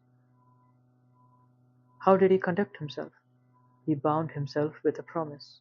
He said that he would not marry anyone but you. If he does marry, he left you completely free to refuse him even now. Under such circumstances, you may take the first step. You have the right. You have the advantage over him. If, for example, you should wish to release him from his promise. Listen, how would you write it? What? Why, this letter. I would write it like this. Dear Sir. Is this Dear Sir absolutely necessary? Absolutely. But then again, why should it be? I suppose. Well, well, go on. Dear Sir, forgive me for. But no, we don't need any forgiveness. Here's the fact itself justifies everything. Write simply, quote, I am writing you. Forgive my impatience, but for a whole year, hope alone has made me happy. And I am to blame that I cannot now bear even a day of doubt. Now, when you have come back, perhaps you have changed your intentions. Then this letter will tell you that I do not complain, nor do I blame you. I do not blame you that I have no power over your heart. Such then is my fate. You are a noble person. You will not laugh and will not be annoyed at my impatient lines. Remember that they are written by a poor girl, that she is alone, that she has no one to teach her or to advise her, and that she has never been able to control her heart. But forgive me that doubt should have crept into my heart for even a single moment. You are not capable of insulting, even in thought. the one who loved you so and who still loves you. Yes, yes, that's exactly what I was thinking, Nastenka cried out, and joy began to shine in her eyes. Oh, you have resolved my doubts. God Himself has sent you to me. Thank you, thank you. For what? For God sending me, I answered, gazing in delight at her happy little face. Yes, for that as well. Oh, Nastenka, you know, we thank some people for merely living at the same time as we do. I thank you for the fact that I met you, that I will remember you for all my life. Well, enough, enough. And now look here, listen closely. We agreed that as soon as he arrived, he would immediately let me know, that he would leave a letter for me at a certain place with some acquaintances of mine, good and simple people who know nothing about this, or that if he couldn't write me a letter, because you can't always say everything in a letter, then the very same day that he arrived, he would be here at exactly 10 o'clock, where we arranged to meet. I know that he has arrived, but it's now the third day, and there's been no letter, and he hasn't come.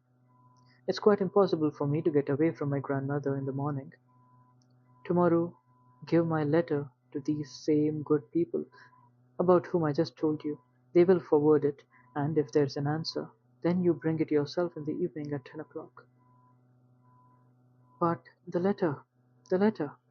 After all, you need to write the letter, so this will all probably be the day after tomorrow. The letter, Nastenka answered, a bit confused. The letter, but she didn't complete her thought. At first she turned her little face away from me, blushed like a rose, and suddenly I felt in my hand a letter that had evidently been written long ago, sealed and all ready to go. Some familiar, sweet, graceful recollection passed through my mind.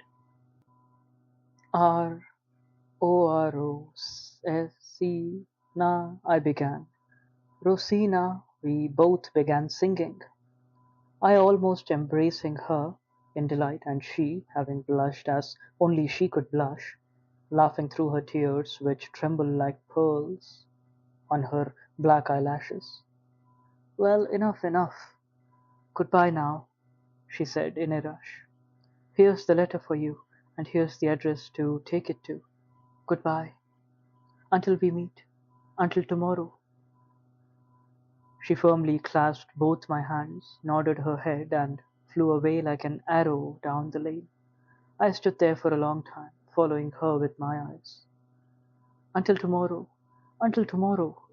flashed through my head as she disappeared from sight. The third night.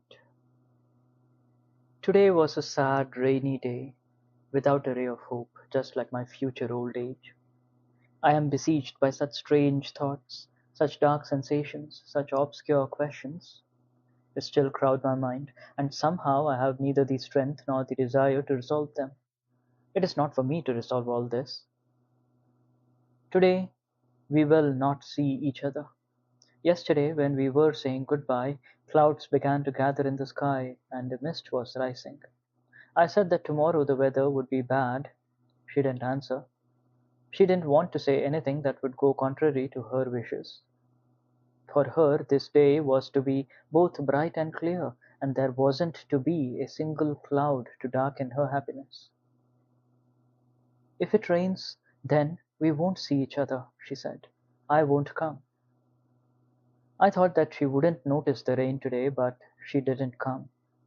Yesterday was our third meeting, our third white night. But how fine joy and happiness make a person, how the heart seethes with love. It seems that you want to pour out all your heart into another's heart. You want everything to be gay, laughter everywhere, and how infectious is this joy. Yesterday in her words there was such tenderness, so much heartfelt kindness towards me, how she flattered me, how she treated me with affection, how she cheered and pampered my heart. Oh, how much Coquetry springs forth from happiness. And I took everything for the genuine article. I thought that she But my goodness, how could I have thought that? How could I have been so blind when everything had already been taken by another? When everything was not mine? When, in the end, even this very tenderness of hers, her attentions, her love, yes, her love for me was nothing more than joy at the impending meeting with someone else, the desire to thrust her happiness on me? When he didn't come, when we waited in vain, she frowned, lost heart, and became frightened. All her movements, all her words were no longer so light, playful, and gay, and strangely enough she doubled her attentions to me, as if instinctively wishing to lavish upon me all that she wished for herself, and that she feared might not come to pass. My Nastenka was so timid, so afraid, that it seems she understood at last that I loved her, and she took pity on my poor love. And so it is that when we are unhappy, we more strongly feel the unhappiness of others. Feeling is not shattered, but becomes concentrated. I had come to her with a full heart, scarcely able to wait for our meeting. I had no presentiment of how I would feel now, no presentiment it would all end differently. She was beaming with joy, she was waiting for her answer. He himself was the answer. He was supposed to come running at her summons. She came a whole hour earlier than I. At first she shrieked with laughter at everything, laughed at my every word. I was just about to speak, and fell silent. "Do you know why I'm so happy?" she said. "So happy to look at you? Why I love you so today?" "Well?" I asked, and my heart began to tremble. "I love you because you didn't fall in love with me. Why, someone else in your place would have started bothering me, pestering me, sighing, falling ill, but you are such a dear." And then she squeezed my hand so that I almost cried out. She laughed. "My goodness, what a friend you are," she began a minute later, very seriously. "Yes, God Himself sent you to me. Well, what would have happened to me if you had not been with me now? You're so unselfish. You love me so. When I'm married, we will be great friends, more than if we had been brothers. I will love you almost as much as I love him." I began to feel somehow terribly sad at that moment. However, something very much like laughter was beginning to stir in my soul. "You're nervous," I said. "You're afraid. You think that he won't come." "Good heavens," she answered. "If I were any less happy, I should probably burst into tears on account of your lack of faith, your reproaches. However, you have given me an idea, and a lot to think about. But I'll think about it later, and now I'll confess to you that you spoke the truth. Yes, I'm somehow not myself. I'm somehow all wrapped up in expectations, and somehow feel everything too lightly. But enough. Let's not talk about feelings." At that moment steps could be heard, and in the darkness appeared a passer-by who was walking in our direction. We both began to tremble. She almost cried out. I let go of her hand and made a gesture as though I wanted to walk away, but we were both mistaken. It was not he. "What are you afraid of? Why did you stop holding my hand?" she said, as she gave it to me again. "Well, what's the matter?" "We'll meet him together. I want him to see that we love each other." "That we love each other?" I cried. "Oh, Nastenka, Nastenka," I thought to myself, "how much you have said with that one word. Such a love, Nastenka, at certain moments can make the heart grow cold and make one miserable. Your hand is cold, mine is hot as fire. How blind you are, Nastenka! How unbearable is the happy person at certain moments! But I couldn't be angry with you." Finally my heart was overflowing. Listen, Nastenka, I cried. Do you know what I've been through today? Well, what? What is it? Tell me quickly. Why have you been silent all this time? First of all, Nastenka, when I had carried out all your commissions, delivered the letter, visited your good people, then I returned home and went to bed. Is that all? She interrupted, laughing. Yes, almost all, I answered reluctantly, because foolish tears were already welling up in my eyes. I woke up an hour before our meeting, but it was as if I hadn't slept. I don't know what was wrong with me. I was coming so that I could tell you all this, as if time had stopped for me, as if a certain sensation, a certain feeling were going to remain with me forever, from this time forward, as if a single minute would continue for a whole eternity, and all life would come to a halt for me. When I woke up, it seemed to me that some sort of musical melody, long, familiar, heard somewhere before, forgotten and sweet, was coming back to me. It seemed to me that all my life it had been begging to be released from my soul, and only now. Ah, my goodness, Nastenka interrupted. What is all this about? I don't understand a single word. Ah, Nastenka, I wanted somehow to convey this strange impression to you. I began in a plaintive voice, which still harbored hope, albeit a very remote one. Enough! Stop! Enough! She said, and in a single instant she figured out everything. The imp. Suddenly she became somehow unusually talkative, gay and mischievous. She took me by the hand, laughing. She wanted me to laugh as well, and each word of mine, uttered in embarrassment, was met with such ringing, such prolonged laughter. I began to get angry. She had suddenly started playing the coquette. "Listen," she began, "I'm a bit disappointed, that you didn't fall in love with me. Just try and understand human nature after that. But still and all, Mr. Inflexible, you cannot but praise me for being such a simple girl. I tell you everything, everything, no matter what sort of foolishness comes into my head.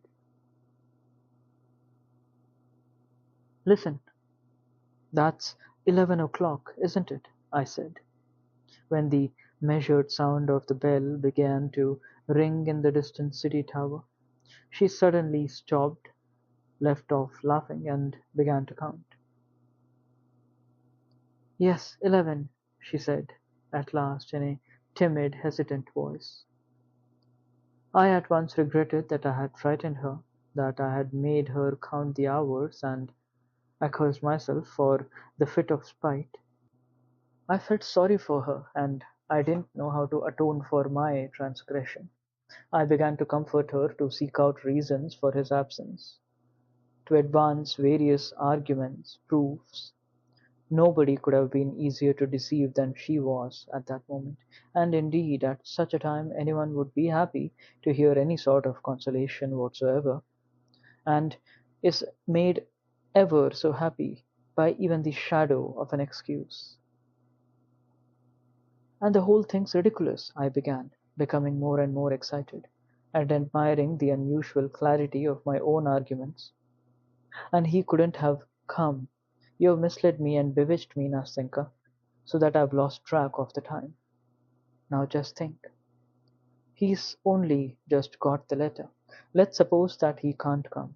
Let's suppose that he'll send an answer. Then the letter couldn't come before tomorrow.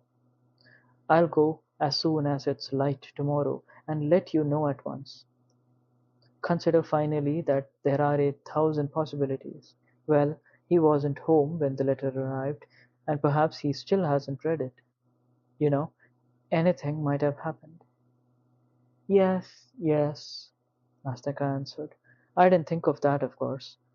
Anything might have happened, she continued in her most compliant voice, in which, however, one could hear some other remote thought, like an annoying dissonance. Here's what you'll do, she continued. You'll go as early as possible tomorrow, and if you get anything, you'll let me know at once. You do know where I live, don't you?" And she began to repeat her address for me. Then she suddenly became so tender, so timid with me. She seemed to be listening attentively to what I was saying to her, but when I addressed a question to her, she remained silent, got confused, and turned her head away from me. I looked her in the eyes. I was right. She was crying. "Now, how can you? How can you? Ah, you're such a child. What childishness! Enough!" She made an attempt to laugh, to calm herself, but her chin was trembling and her chest was still heaving. "I was thinking about you," she said to me after a minute's silence. "You're so kind that I would have to be made of stone not to feel it. Do you know what just occurred to me? I was comparing the two of you. Why isn't he you? Why isn't he like you? He's not as good as you, even though I love him more than you." I didn't say anything in reply. She seemed to be waiting for me to say something. "Of course, perhaps I don't fully understand him yet. I don't fully know him yet. You know, I was always a bit afraid of him. He was always so serious. He seemed so proud. Of course, I know that he only looks like that, that there is more tenderness in his heart than there is in mine. I remember how he looked at me then, when I, you remember, came to him with my bundle, but all the same I respect him too much. And doesn't that mean that we are not equals?" "No, Nastenka, no," I answered. "That means that you love him more than anything in the world, and a good deal more than you love yourself." "Yes, I suppose that's so," answered naive little Nastenka. "But do you know what just occurred to me? Only I'm not going to talk about him now, but just in general. All of this occurred to me long ago. Listen, why is it that we aren't like all brothers to one another? Why is it that very best person is always hiding something from other people and is quiet about it? Why not say frankly and immediately what's in your heart, if you know that you're not speaking idly? As it is, everyone looks more severe than they actually are, as though they are all afraid their feelings will be hurt if they reveal them too soon. Ah, Nastenka, what you say is true. And, you see, there are many reasons for it, I interrupted, reining in my feelings at that moment more than I had ever done before. "No, no," she answered with deep feeling. "Now you, for example, aren't like other people. I really don't know how to tell you what I'm feeling, but it seems to me that you, for example, even now, it seems that you're sacrificing something for me," she added timidly, with a fleeting glance at me. "You'll forgive me for putting it like that. You see, I'm a simple girl. You see, I've seen very little of the world so far, and really at times I don't know how to talk," she added in a voice that was trembling with some sort of hidden feeling, and meanwhile trying to smile. "But I only wanted to tell you that I am grateful, that I feel all this as well. Oh, may God grant you happiness for this. Now then, everything that you told me then about your dreamer is absolutely untrue. That is, I wish to say that it doesn't have anything to do with you. You're getting better. You really are a completely different person from the one you described. If you ever fall in love, then may God grant you happiness with her. But I don't wish her anything, because she will be happy with you. I know. I'm a woman myself, and you must believe me when I tell you." She fell silent and firmly squeezed my hand. I couldn't say anything either, because of the emotion. Several minutes passed. "Yes, clearly he won't come today," she said finally, raising her head. "It's late." He'll come tomorrow, I said in a most convincing and firm voice. Yes, she added, having cheered up some. I now see myself that he won't come until tomorrow. Well then, good-bye. Until tomorrow. If it rains, then I might not come, but the day after tomorrow I'll come. I'll come without fail, no matter what. You be here without fail. I want to see you. I'll tell you everything. And later, as we were saying goodbye, she gave me her hand and said, looking at me brightly, You see, now we'll always be together. Isn't that so? Oh, Nastenka, Nastenka, if only you knew how lonely I am now. When it struck 9 o'clock, I couldn't stay put in my room. I got dressed and went out. Despite the foul weather, I was there, sitting on our bench. I started to walk down their lane, but I felt ashamed and I turned back without having a look at their windows. And I was just a few steps away from their house. I came home more depressed than I had ever been. What a damp, boring time. If the weather had been fine, I would have walked about there all night long. But until tomorrow, tomorrow she will tell me everything. However, there was no letter today. But that was to be expected. They are together by now.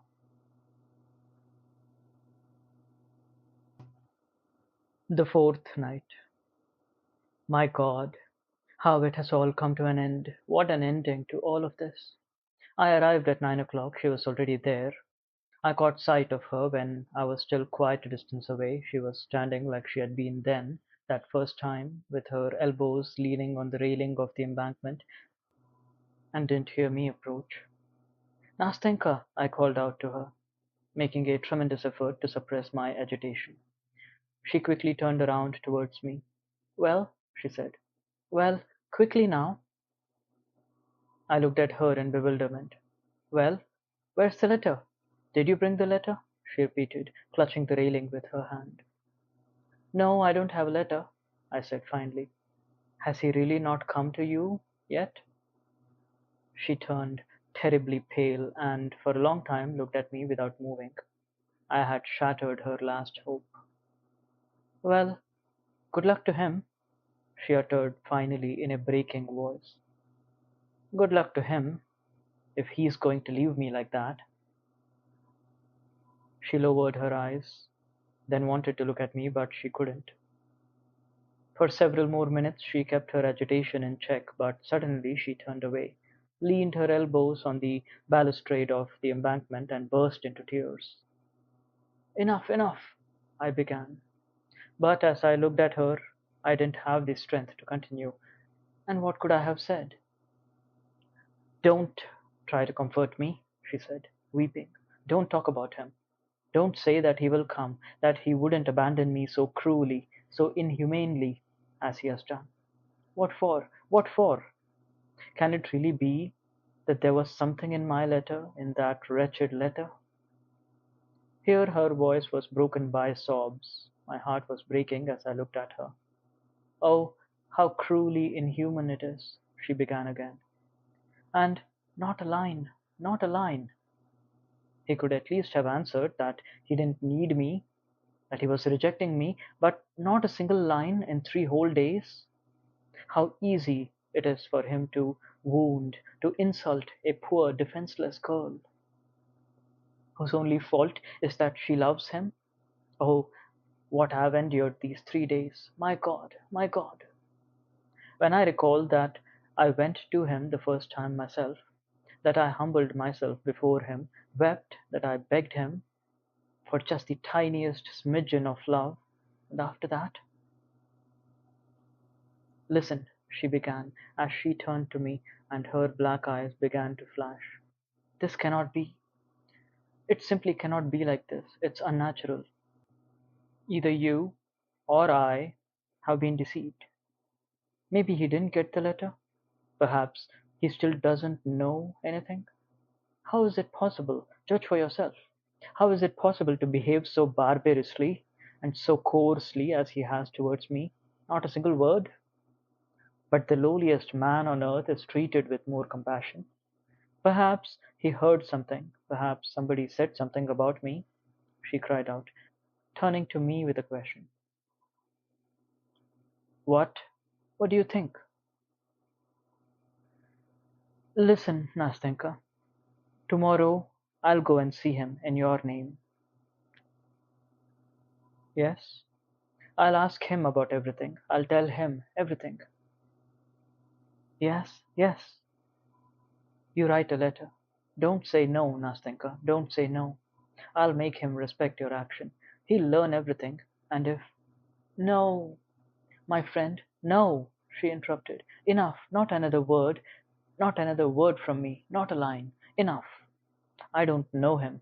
I don't love him any more. I will. Forget him. She didn't finish. Calm yourself. Calm yourself.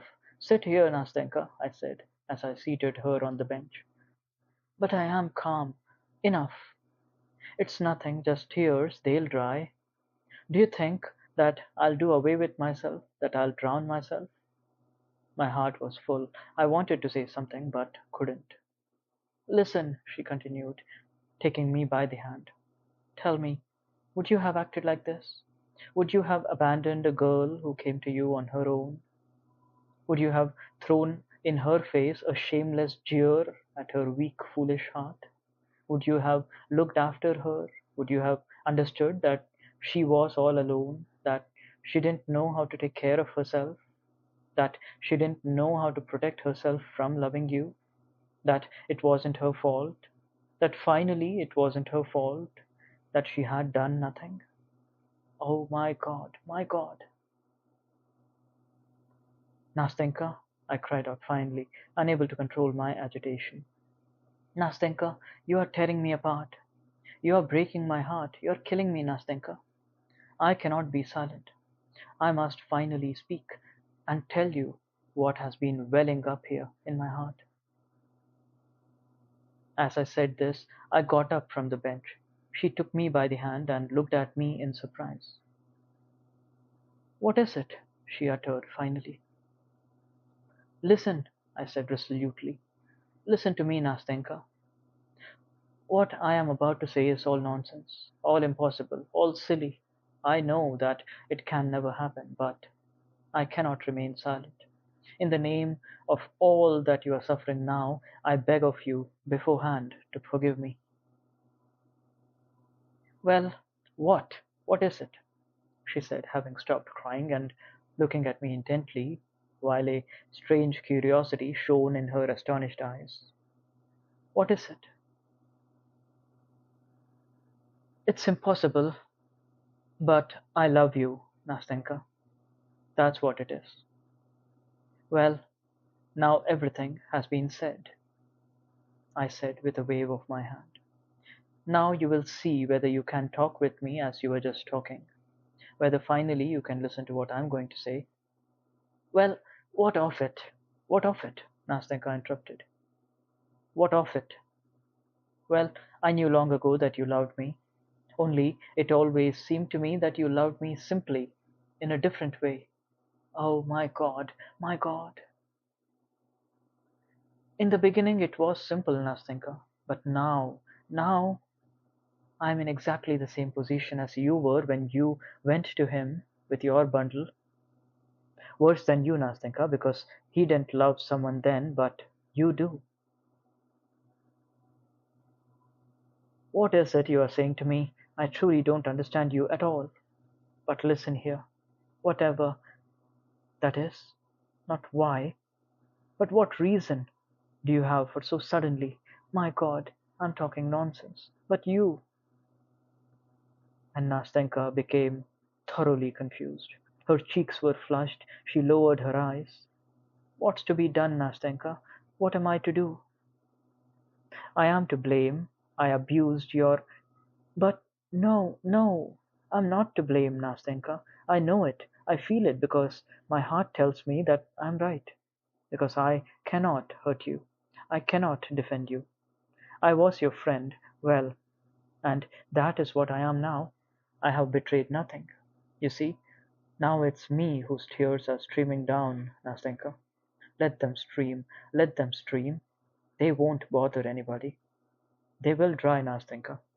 But sit down, do sit down, she said, as she was seating me on the bench. Oh, my God. No, Nastenka, I won't sit down. I can't stay here any longer. You won't see me any more. I'll say everything and leave. I only want to say that you would never have learned that I love you. I would have buried my secret. I would not have tormented you at this moment with my egoism. No, but I couldn't bear it any longer now. You spoke of it yourself. You are to blame. You are to blame for all this, not me. You can't drive me away from you. No, of course not. No, I'm not driving you off. No, Nastenka said, concealing as best she could her embarrassment, the poor thing. You're not driving me away? No, but I was going to run away from you myself, and I will leave as soon as I tell you everything from the beginning. Because when you were talking just now, I couldn't sit still. When you were crying just now, when you were suffering because, well, because, I'll say it, Nastenka, because you were rejected, because your love had been spurned. I sensed, I felt in my heart that there was so much love for you, Nastenka, so much love. And I was so sorry that I couldn't help you with this love, that my heart was breaking, and I could not be silent. I had to speak, Nastenka, I had to speak. Yes, yes, speak to me like that, Nastenka said with an inexplicable gesture. It might seem strange to you that I'm speaking to you like this, but speak. I'll tell you later. I'll tell you everything.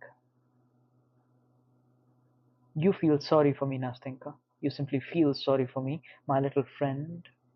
What's done is done. What's said can't be taken back. Isn't that so? Well, now you know everything. Well, that's a starting point. Well, all right.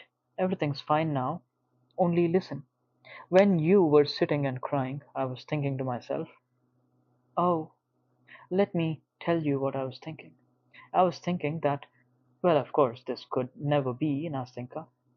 I was thinking that you, I was thinking that you somehow, well, that you quite on your own had stopped loving him. Then I was thinking this yesterday, and the day before yesterday, Nastenka. Then I would have made you, I would certainly have made you fall in love with me. You said, you were saying yourself, Nastenka, that you had almost fallen in love with me. Well, what else? Well, that's almost everything that I wanted to say. It remains only to say what it would have been like if you had fallen in love with me. Only that, nothing more. Listen then, my friend, because you are still my friend, of course. I'm a simple person, poor and insignificant. Only that's not the point. I somehow keep talking about the wrong things. That's because I'm embarrassed, Nastenka. But only I would love you so. I would love you so that even if you still loved him and continued to love this person whom I don't know, you still would not find my love to be a burden to you in any way. You would only feel, you would only sense at every moment that next to you beats a grateful, grateful heart. An ardent heart which, for your sake, oh Nastenka, Nastenka, what have you done to me? Now, don't cry. I don't want you to cry, Nastenka said, quickly getting up from the bench. Come along, get up. Come with me. Don't cry. Don't cry, she kept saying as she wiped away my tears with her handkerchief. Well, come along now, perhaps I'll tell you something. Yes, if he has abandoned me now, if he has forgotten me, even though I still love him, I don't wish to deceive you, but listen, answer me. If, for example, if I were to love you, that is, if only I, oh my friend, when I think, when I think how I insulted you, then when I laughed at your love, when I praised you for not falling in love, oh my God, how did I not foresee it? How did I not foresee this? How could I have been so stupid? But, well, I've made up my mind. I'll tell you everything. Listen, Nastenka, do you know what? I'll go away. That's what. I'm simply tormenting you. Now you have pangs of remorse because you made fun of me, but I don't want, yes, I don't want you in addition to your sorrow. Of course I'm to blame, Nastenka, but goodbye. Stop. Hear me out. Can you wait? Wait for what? Why? I love him, but that will pass. It must pass. I cannot but pass. It's already passing. I can sense it. Who knows, perhaps it will even end today because I hate him, because he has had a good laugh at my expense while you were crying here with me because you didn't reject me like he did, because you love me and he didn't love me, because finally I love you myself. Yes, I love. I love you as you love me. You know, I myself even said so to you. You heard it yourself. Because I love that you are better than he is, because you are nobler than he is, because he. The poor girl's agitation was so intense that she didn't finish. She put her head on my shoulder, then on my chest, and burst into bitter tears. I comforted her, tried to bring her around, but she couldn't stop. She kept squeezing my hand and saying between sobs, "Wait, wait, I'll stop in just a minute. I want to tell you. Don't think that these tears, it's just weakness. Wait until it passes." Finally she stopped, wiped away her tears, and we set off walking once again. I wanted to speak, but for a long time yet she kept asking me to wait. We fell silent. Finally she plucked up her courage and began to speak. "Now listen to me," she began in a weak and trembling voice, but one in which there was a ring of something that pierced right through my heart and began to ache there sweetly.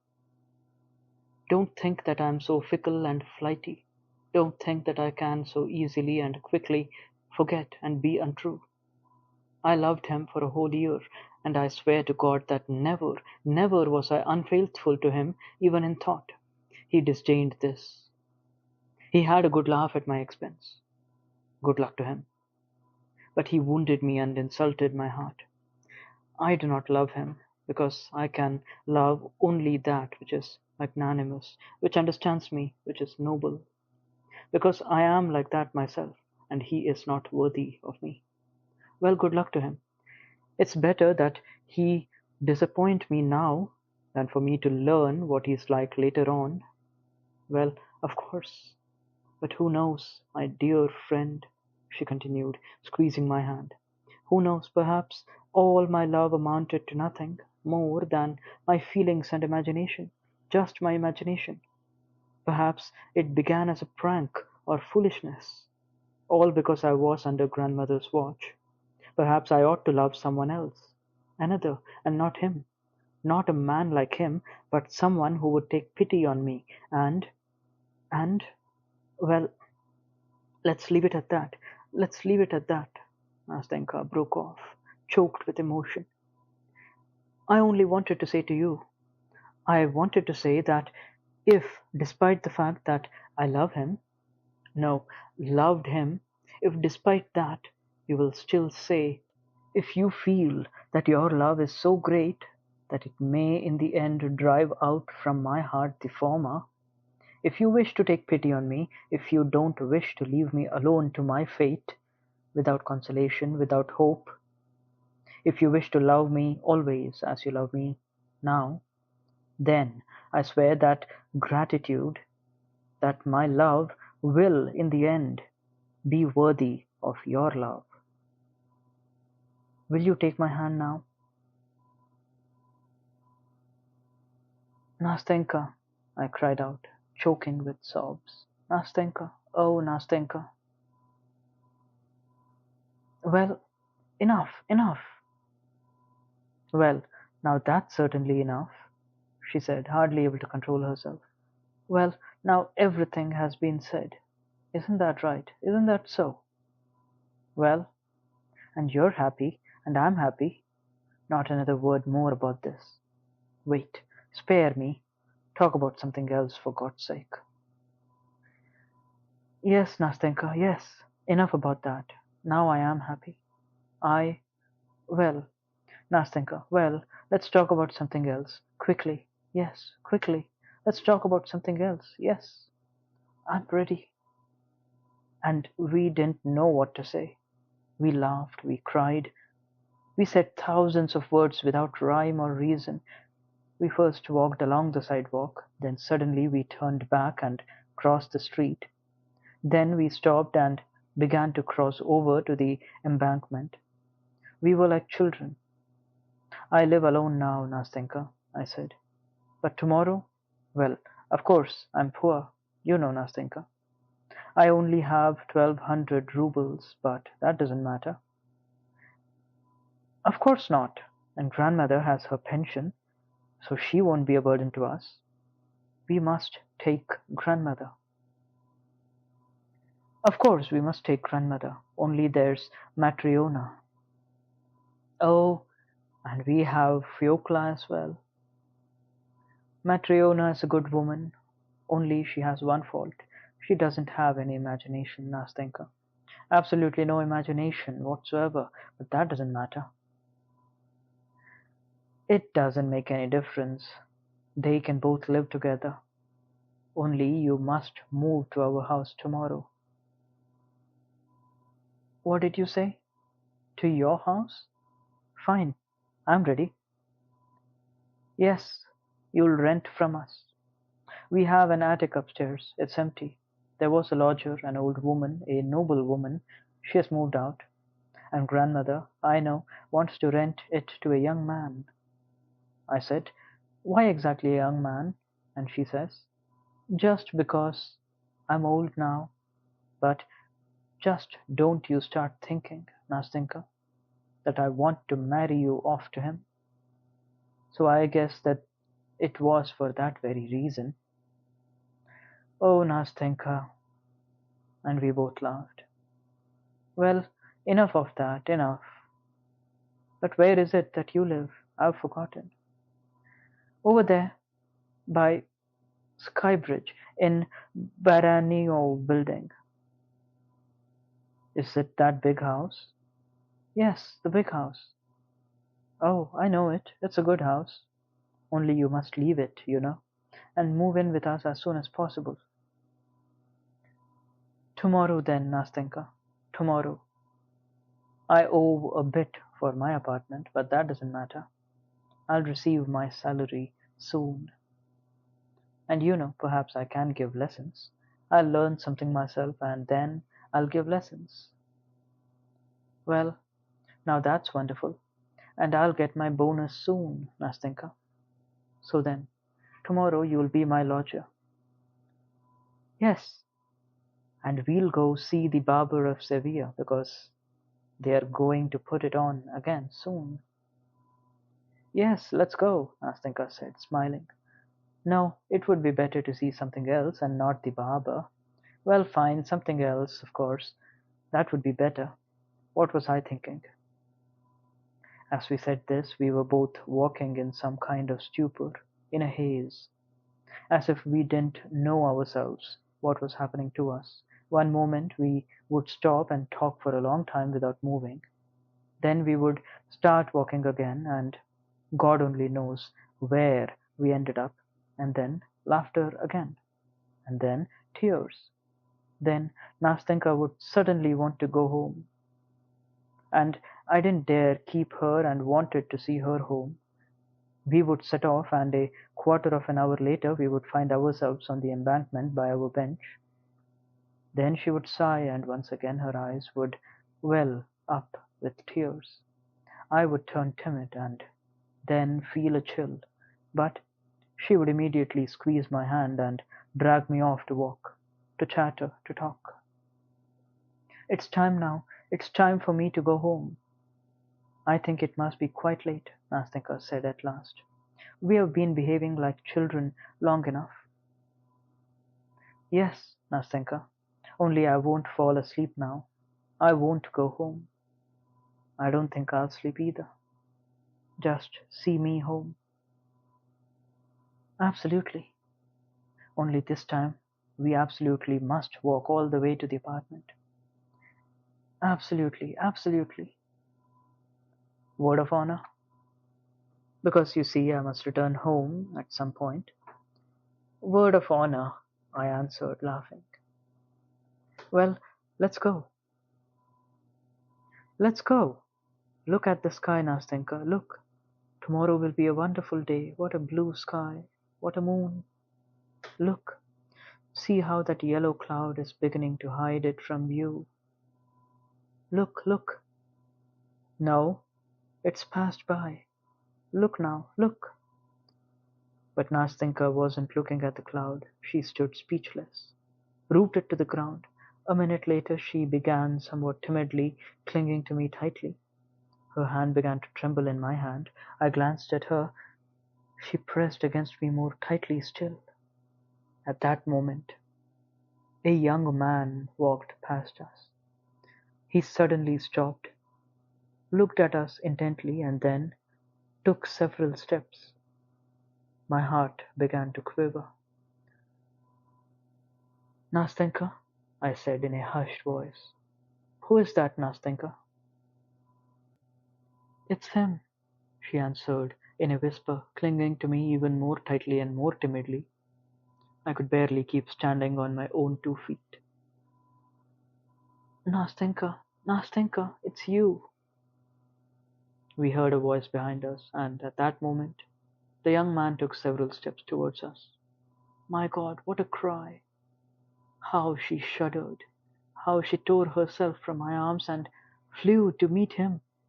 I stood and watched them, crushed. But she had scarcely given him her hand, and scarcely thrown herself into his embrace, when she suddenly turned to me again, and was at my side in a flash, like the wind. And before I had a chance to collect myself, she flung both arms around my neck and kissed me firmly, ardently.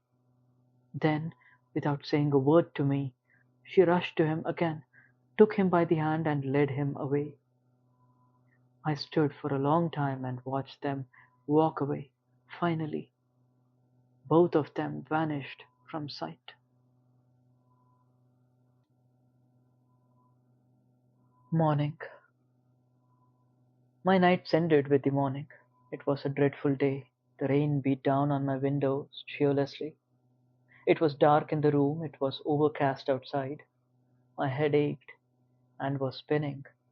Fever was stealing its way through my limbs. A letter for you, sir. It came by the city post. The postman brought it. Matryona said, hovering over me. A letter? From who? I cried out, jumping up from my chair. That I wouldn't know, sir. Have a look. Maybe it's written down there who it's from. I broke the seal. It was from her. Quote, Oh, forgive me, Nastenka wrote me. I beg you on my knees to forgive me. I deceived both you and myself. It was a dream, a phantom. I have suffered torments about you today.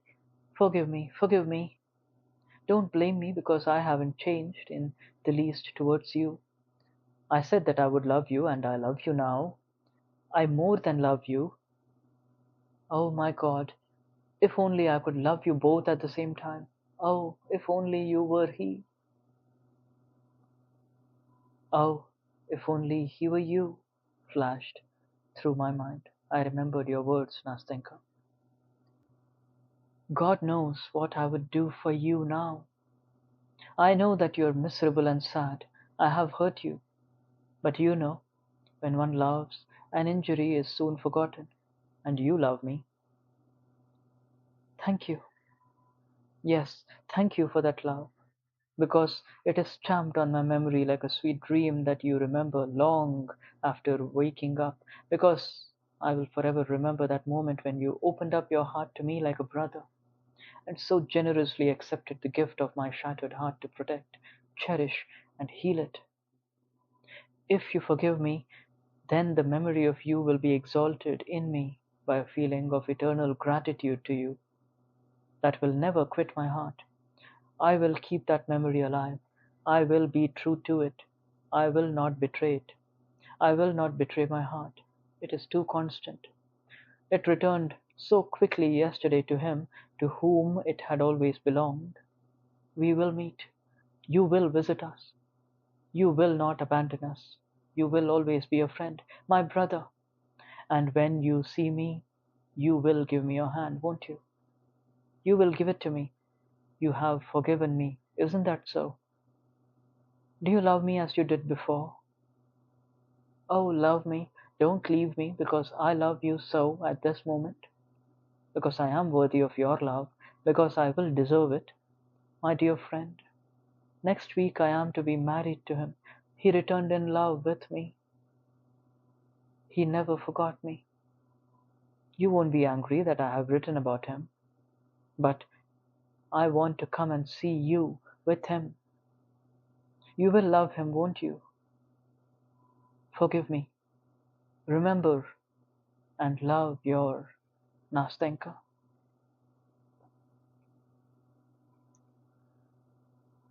I read that letter over and over again for a long time. The tears welled up in my eyes. At last it fell out of my hands, and I covered my face with my hands. Dearie, come now, dearie, Matryona began. What is it, old woman? I got all the cobwebs off the ceiling. Now you can get married or invite some guests. It's just the time for it. I looked at Matryona. She was still a hale and hearty young old woman. But I don't know why, suddenly I pictured her with a vacant stare, wrinkled face, stooped, decrepit. I don't know why, but I suddenly pictured that my room had aged as much as the old woman. The walls and floors were faded, everything had become dingy, and the cobwebs had multiplied. So there were more than ever before. I don't know why, when I glanced out the window, it seemed to me that the house opposite had also become decrepit and dingy, that the plaster work on the columns was peeling and crumbling, that the cornices had turned black and were cracked, and that the walls, which had been painted a bright deep yellow, had become patchy. Either a ray of sunshine, after suddenly peeping out from behind a cloud, had again hidden behind a rain cloud, and everything had darkened again before my eyes. Or perhaps the whole vista of my future had flashed before me so bleakly and so sadly, and I saw myself just as I am now, exactly 15 years later, only older, in the same room, just as lonely, with the same Matryona who hasn't grown any wiser in all those years. But that I should nurse a grudge, Nastenka, that I should cast a dark cloud over your bright, serene happiness, that I, with bitter reproaches, should cast pangs of anguish on your heart, wound it with secret remorse, and force it to beat with anguish at the moment of bliss, that I would crush even one of those delicate flowers that you plaited into your black curls when you walked together with him to the altar. Oh, never, never! May your sky be clear, may your sweet smile be bright and serene, may you be blessed for that moment of bliss and happiness that you gave to another lonely, grateful heart. My God, a whole minute of bliss. Is that really so little for the whole of a man's life? End of White Nights by Fyodor Dostoevsky, 1848.